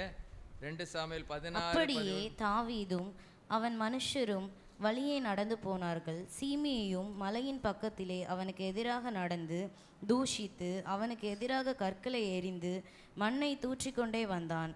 ராஜாவும் அவனோடு போதும். இப்போ இந்த விஷயத்தில் இவர் இப்போவும் ராஜா தான் அவர். ஆனால் ராஜாவ ஸ்தானத்திலிருந்து கொஞ்சம் அப்சலோமுக்கு பயந்து என்ன செஞ்சிட்டு இருக்கிறாரு, போய் கொண்டு இருக்கிறார். அந்த சூழ்நிலையில் கூட சீமேங்கிற ஒருத்தன் வரான். அவன் சும்மா சாதாரணமாக பண்ணலை. 5ஆம் வசனத்தில் பாருங்கள், தூசித்து கொண்டே நடந்து வந்தான். 6ஆம் வசனத்தின் பின்பகுதியில் கற்களை எறிந்தான். சீமேயை அவனை தூசித்து, இரத்த பிரியனே, பேலியாளின் மனுஷனே, தொலைந்து போ அப்படின்லாம் நிறைய என்ன செய்கிறான், பயங்கரமாக பேசுகிறான். இன்னும் அந்த நம்ம இப்போ வாசித்த இடத்துல மண்ணை தூற்றி கொண்டே வந்தான். அவர் நினச்சிருந்தா ஒரே அடியாக என்ன செஞ்சுருக்கலாம், அடிச்சிருக்கலாம். அவங்க கூட உள்ளவங்கெல்லாம் சொல்கிறாங்க, இந்த செத்த நாயை தலையை தூக்கிட்டான்னு சொல்லும்போது, அப்படிலாம் வேண்டாம்ப்பா, அதெல்லாம் ஒன்றும் என்ன செய்ய வேண்டாம், என் பிள்ளையே எனக்கு விரோதமாக வரும்போது இவன்லாம் ஏமாத்துறோம் அப்படின்னு சொல்லி என்ன செய்கிறார், தன்னை தாழ்த்தி கொள்ளுகிறார். தன்னிடத்தில் பவர் இருந்தோம், வல்லமை இருந்தோம், அதை அவர் என்ன செய்யலை. அதை அவர் ரொம்ப உணர்றாரு. எந்த காரியத்தையும் அவர் உணர்றாரு.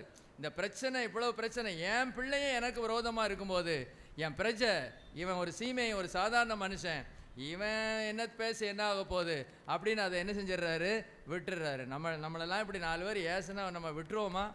கல்லை கொண்டு எரிஞ்சு மண்ணாளி தட்டி நம்மளை பிரித்து மோசமாக பேசி இல்லாதையும் பொல்லாதையும் இரத்தப்பிரியனான மனுஷனே தொலைந்து போ சவுலுடைய அந்த சாபத்தெல்லாம் உன் தலை மேலே வச்சுட்டாரு அப்படிலாம் சொல்கிறாரு. சவுலுக்கு இவர் ஆதரவாக தான் இருந்தார். ஒரு நாள் கூட சவுலுக்கு எதிராக இல்லை. ஆனால் இவன் குற்றப்படுத்துகிறான் பாருங்க, எப்படி குற்றப்படுத்துகிறான் பாருங்க. சவுலின் ஸ்தலத்தில் ராஜாவான உன்மேல் கர்த்தர் சவுல் வீட்டாரின் இரத்தப்பழியை திரும்ப பண்ணினார். கர்த்தர் ராஜ்யபாரத்தை உன் குமாரனாகிய அப்சலோமின் கையில் ஒப்பு கொடுத்தார். இப்போதும் இதோ உன் அக்கிரமத்தில் அகப்பட்டாய், நீ இரத்த பிரியனான மனுஷன் என்றான். போட்டு தள்ளுறான், பயங்கரமாக பேசுகிறான். ஒரு வார்த்தை பேசலை. ஆச்சரியமாக இருக்குல்ல. நீங்கள் ஒரு 10 நேரம் வாசிக்கணும். இதெல்லாம் நாம் திரும்ப வாசிக்கணும். கணவன் மனைவிக்குள்ள எத்தனை சண்டை. கணவன் 1 சொன்னால் 10 சொல்ல வேண்டியது. அப்போ தான் இது இந்த ஆத்மா சாந்தி அடையும். அப்பா, கணவன் 1 சொல்லிட்டா போதும், 10 சொல்லி முடிக்கணும். மட பேசி பிரைஸெல்லாம் இந்த பேச்சை உங்கள்கிட்ட எப்படியோ கொடுத்துட்டாரு பாருங்க. அது எல்லாத்துக்கும் உங்களுக்கு பிரயோஜனமாக இருக்குல்ல. ஸ்தோத்திரம். கணவன் 1 பேசுனா 10 பேசுறது. ஸ்தோத்திரம். இங்கே பாருங்க, என்ன வாய்ப்பு இருந்தோம் அப்படியே அமைதி கேட்குறவே, விடுங்கப்பா, ஒன்றும் செய்யாதீங்க, கர்த்தர் தான்ப்பா அதை செஞ்சுருக்கிறாரு.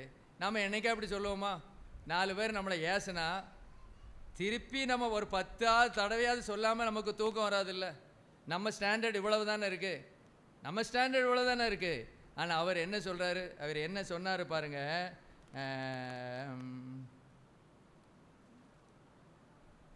இந்த அதற்கு ராஜா, செரியாவின் குமாரரே, எனக்கும் உங்களுக்கும் என்ன? அவன் என்னை தூஷிக்கட்டும், தாவீதை தூஷிக்க வேண்டும் என்று கர்த்தர் அவனுக்கு சொன்னார். இப்படி என்னைக்காவது சொல்லுவோமா? அவர் என்னை பேசுறதுக்கு இது சும்மா ஒன்றும் இல்லை. கர்த்தர் என்னை பேச வச்சிருக்காரு, அவங்கள பேச வச்சிருக்காரு. அவங்க பேசணும், நான் கேட்கணும். ஏன் எனக்கு பாருங்க சொன்னார், ஆகையால் ஏன் இப்படி செய்கிறாய் என்று கேட்கத்தக்கவன் யார் என்றான். பின்னும் தாவீது அபிசாயி தன் ஊழியக்காரர் எல்லாரையும் பார்த்து, இதோ என் கற்ப பிறப்பான என் குமாரனே என் பிராணனை வாங்க தேடும்போது இந்த பென்யமீனன் எத்தனை அதிகமாய் செய்வான், அவன் தூசிக்கட்டும், அப்படி செய்ய கர்த்தர் அவனுக்கு கட்டளையிட்டிருக்கிறார்.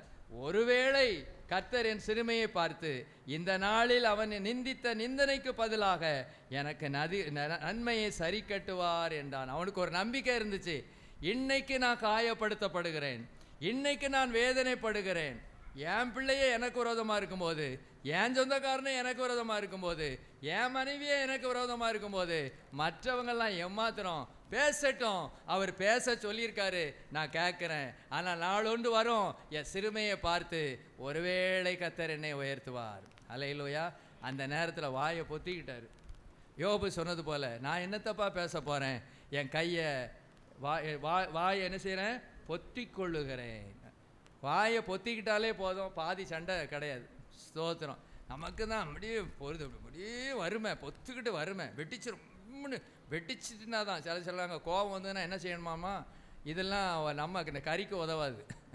கோபம் வந்துட்டுனா வாய்க்குள்ளே தண்ணி வச்சுக்கணும், இப்படியே வச்சுக்கிட்டே இருக்கணுமா. நீங்கள் வச்சிருந்து பாருங்கள், அந்த கோபம் வர நேரத்தில் வச்சிருந்து பாருங்கள், என்ன நடக்கும்? பேச முடியாதா? கொப்பளிச்சிருவீங்க அவங்க மூஞ்சில், பேச முடியாதான். பிரைஸெல்லாம் தண்ணியை நல்லா வச்சுக்கிட்டு இப்படியே இருக்கணுமா. இப்படி இருந்தால் என்ன செய்யாத, பேச்சே என்ன செய்யாதான், வராதான். நமக்கு ஆத்திரம் இத்திரம்லாம் வந்து பூன்னு அவர் மூஞ்சில் அடித்து இன்னும் சண்டையை நெஞ்சிருவோம், கூட்டிடுவோம். இப்படிலாம் ஒரு கோபத்தை அடக்க முடியாது. கோபத்தை அடக்குவதற்கு சகிப்பதற்கு பலன் தேவனிடத்திலிருந்து பெற்றுக்கொள்ள வேண்டும். அல்லாட்ட ஒன்றும் நடக்காது, எங்கே போனாலும் முடியவே முடியாது. ஆண்டவரே எனக்கு இப்படிப்பட்ட கிருபை எனக்கு என்ன செய்யணும், தரணுமப்பா. தாவீது ராஜாடு சரி கடன்னு பார்த்துருமா, பார்த்தா நேரம் ஆயிரும்ல. ஸ்தோத்திரம். சிங்கம் கரடியை கொண்ட போது கூட அவர் சிம்பிளாக என்ன செஞ்சார், கர்த்தர் தான் எனக்கு பலன் கொடுத்தாருனாரு. கோலியாத்தை ஜெயித்த பிறகும் கூட அவர் அதை பெருசாக என்ன செய்யலை.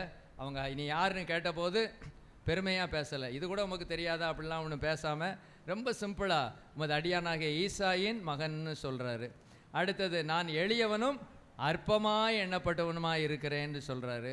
இன்னும் ரொம்ப மரியாதை கொடுத்து என்ன செய்கிறார், தன்னை தாழ்த்தி கொள்ளுகிறார். ராஜாவாகிய ஆண்டவனே, தாவீது தரை மட்டும் முகம் குனிந்து வணங்கினார்னு பார்க்குறோம்.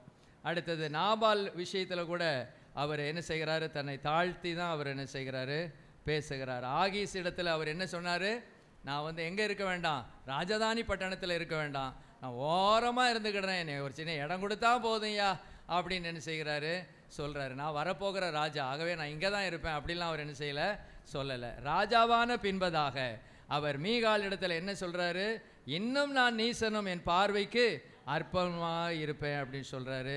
கர்த்தரிடத்தில் என்ன சொல்கிறாரு, என்னை இதுவரைக்கும் கொண்டு வந்ததற்கு நான் எம்மாத்திரம், என் வீடு எம்மாத்திரம்னு சொல்கிறாரு. தன் ஊழியக்காரரிடத்தில் சொல்லும்போது நான் இன்னும் பலவீனன்னு சொல்கிறாரு. தாவீது சீமை விஷயத்தில் கூட ரொம்ப பொறுமை காத்தார், ரொம்ப தாழ்மையாய் நடந்து கொண்டார். ஹல்லேலூயா. அவர் ராஜாவாக முன்பதாகவும் தாழ்மையாக இருந்தார், ராஜாவான பின்பதாகவும். அப்போது நாம் அபிஷேகப்பட்ட முன்பதாக, ரட்சிக்கப்படுவதற்கு முன்பதாக நம்ம தாழ்மை இல்லாதவர்களாக ஒரு வேளை இருக்கலாம். ஆனால் ரட்சிக்கப்பட்ட பின்பு, இயேசுவை அறிந்து கொண்ட பின்பு இந்த தாழ்மை நமக்கு இருந்ததுன்னா குடும்பத்தில் தான் சமாதானம், சந்தோஷம். வேறு வழியில் குடும்பத்தில் ஒருவருக்கொரு விட்டு கொடுக்கணும், சகிச்சு போகணும். இன்றைக்கி அதெல்லாம் என்ன செய்ய மாட்டேங்க, குடும்பங்களில் இருக்க மாட்டேங்க. எவ்வளோதான் சொன்னாலும் அவங்க என்ன பிடிச்சிருக்காங்களோ அதை தான் என்ன செய்கிறாங்க. அதனால எந்த பிரயோஜனமும் இல்லை, எந்த ஆசீர்வாதமும் கிடையாது. Praise Lord. இந்த அம்மா, இந்த நாபால் உடைய மனைவி பேர் என்னது, அபிகாயில். மாப்பிள்ளை மோசமான மாப்பிள்ளையோட அவள் கீழ்ப்படிஞ்சு எவ்வளவு விட்டு கொடுத்து அந்த அம்மா வாழ்ந்தாங்க பார்த்தீங்களா. ஸ்தோத்திரம். ஆகவே கர்த்தரே ஒரு வேளையில் அந்த ஐயாவை தூக்கிட்டார். அது வரைக்கும் அவள் பொறுத்திருந்து அந்த கணவனோடு தான் வாழ்ந்தா. இதெல்லாம் காரணம் என்னென்னா, விட்டு கொடுத்தல், சகித்தல், பொறுத்து போகுதல், தாழ்மை, இதெல்லாம் இல்லாத ஒரு காரியம்தான். ஸ்தோத்திரம். நம்ம 1000 பேசலாம், ஆனால் கர்த்தர் இதை தான் விரும்புகிறார். தேவனுடைய பிள்ளை இப்படி தான் இருக்கணும். தேவனுடைய பிள்ளையாக இருந்தால் இதை தான் தேவன் விரும்புகிறார். ஆனால் அந்த வாழ்க்கையை கொண்டு போகிறது சில கஷ்டம்தான். கஷ்டமாக இருந்தாலும் வேதம் சொல்லுகிறது இப்படி தான். ஹல்லேலூயா. தாழ்மையாக என்ன செய்யணுமா, இருக்கணும். தாழ்மையை கேட்போமா, ஆண்டவர்கிட்ட முழங்கால் படிடலாமா. ஆண்டவரே, எனக்கு இந்த தாழ்மையை தாரும் ஆண்டவரே. தாழ்மையில் கிடைக்க ஆசீர்வாதங்கள்னு இன்னொரு நாள் தியானிப்போம். தாழ்மையில் நிறைய ஆசீர்வாதங்கள் இருக்குது. ஹல்லேலூயா. தாழ்மையுள்ளவரிடம் தங்கிடுதே கிருபை, தம் கிருபை தாழ்மையுள்ளவரிடம்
இந்த உலகத்தில் நான் தாழ்மையாக ஜீவிக்க, அந்த தாழ்மை குடும்பத்தில் வெளிப்படணும், வேலை ஸ்தலத்தில் வெளிப்படணும், சபையில் வெளிப்படணும், நாம் வசிக்கிற இடங்களில் அது வெளிப்படணும். எல்லா பகுதியிலும் ஆண்டவர்கிட்ட கேட்கணும், ஆண்டவரே எல்லா பகுதியிலும் நான் தாழ்மையோடு நடந்து கொள்ள கிருபை செய்ய ஆண்டவரே. நீர் அதைத்தான் போதிச்சீர் ஆண்டவரே. நீர் தேவனுக்கு சமமாய் இருப்பதை கொள்ளையாடின பொருளாக எண்ணாமல் மனுஷ ரூபம் எடுத்து மனுஷ சாயலானார், மரண பரியந்தம் ஆண்டவரே உம்மை தாழ்த்தினீரே ஆண்டவரே. ஆனால் உம்முடைய எதிராளியாகிய பிசாசானவனோ எதிர்த்து நிற்கிறவனாயும் தேவன் எனப்பட்டது எதுவோ, உயர்த்தப்படுகிறது எதுவோ அதிலே தன்னுடைய சிங்காசனத்தை ஸ்தாபிக்கிறவனாமாய இருந்தான் என்று நம்ம பார்த்தோமே. நாம தேவ பிள்ளைகள், இயேசுவினுடைய பிள்ளைகள், அந்த தாழ்மையை தரித்து கொள்வோம். ஆண்டவர்கிட்ட கேட்போம். தாவீது அவருடைய வாழ்க்கையிலே அவர் ராஜாவாகிறதுக்கு முன்பதாகவும் சரி, ராஜாவான பின்பதாகவும் சரி, தாழ்மை என்கிற அந்த குணத்தை அவர் விட்டுவிடவே இல்லை. அதனால தான் என்னமோ ஆண்டவர் சொன்னார், அவன் என் இருதயத்துக்கு ஏற்றவன், அவன் என் இருதயத்துக்கு ஏற்றவன் சொன்னதுக்கு காரணம் இப்படிப்பட்ட பல நல்ல காரியங்கள் தாவீது அவருடைய வாழ்க்கையில் இருந்தது. ஆண்டவர்கிட்ட கேட்போம், ஆண்டவரே இந்த தாழ்மை என்கிற இந்த ஸ்பாவத்தை தந்து உம்மிடத்திலிருந்து நான் நன்மைகளை சுதந்திரித்து கொள்ள கிருபை செய்யப்பான்னு கேட்போம். கர்த்தர் அப்படியே செய்வாராக. எங்கள் நல்ல பிதாவே, நன்றியோடு நாங்கள் உம்மை துதிக்கிறோம். ஆசீர்வதிக்கப்பட்ட இந்த நல்ல நாளுக்காக ஸ்தோத்திரம். தாவீதின் தாழ்மையை குறித்து இந்த நாள் நாங்கள் சிந்தித்தோம் ஆண்டவரே. அவர் வாலிபனாக இருந்தபோதும் சரி ஆண்டவரே, அவர் ராஜாவான பின்பதாகவும் சரி, தாழ்மை என்கிற அந்த குணத்திலிருந்து அவர் கீழே இறங்கியே வரவே இல்லை என்பதை குறித்து நாங்கள் சிந்தித்தோம். அப்படிப்பட்ட கிருபையை கர்த்தர் எங்களுக்கும் தருவீராக. இந்த தாழ்மை என்கிற இந்த சுபாவம் இந்த நாளிலே வந்திருக்கிற எங்கள் ஒவ்வொருவருக்கும், பிரசங்கித்த எனக்கும் ஆண்டவரை இந்த கிருபையை தந்து எங்களை ஆசீர்வதிப்பீராக. கிருபை கூட இருப்பதாக. எல்லா கனம் மகிமை துதி எல்லாம் உமக்கே செலுத்துகிறோம். இயேசுவின் மூலம் கேட்கிறேன் பிதாவே, ஆமென். என் ஆத்துமாவே கர்த்தரை ஸ்தோத்திரி, என் முழு உள்ளமே அவருடைய பரிசுத்த நாமத்தை ஸ்தோத்திரி. என் ஆத்துமாவே கர்த்தரை ஸ்தோத்திரி, கர்த்தர் செய்த சகல உபகாரங்களை மறவாதே, ஆமென். நம்முடைய கர்த்தராகிய இயேசு கிறிஸ்துவின் கிருபையும் தேவனுடைய அன்பும் பரிசுத்த ஆவியானுடைய ஐக்கியமும் சிநேகமும் நம் அனைவரோடும் கர்த்தருடைய வருகை மட்டும் நம்மோடு இருப்பதாக, ஆமென். ஹல்லேலூயா, ஹல்லேலூயா, ஹல்லேலூயா. கர்த்தர் உங்களை ஆசீர்வதிப்பாராக.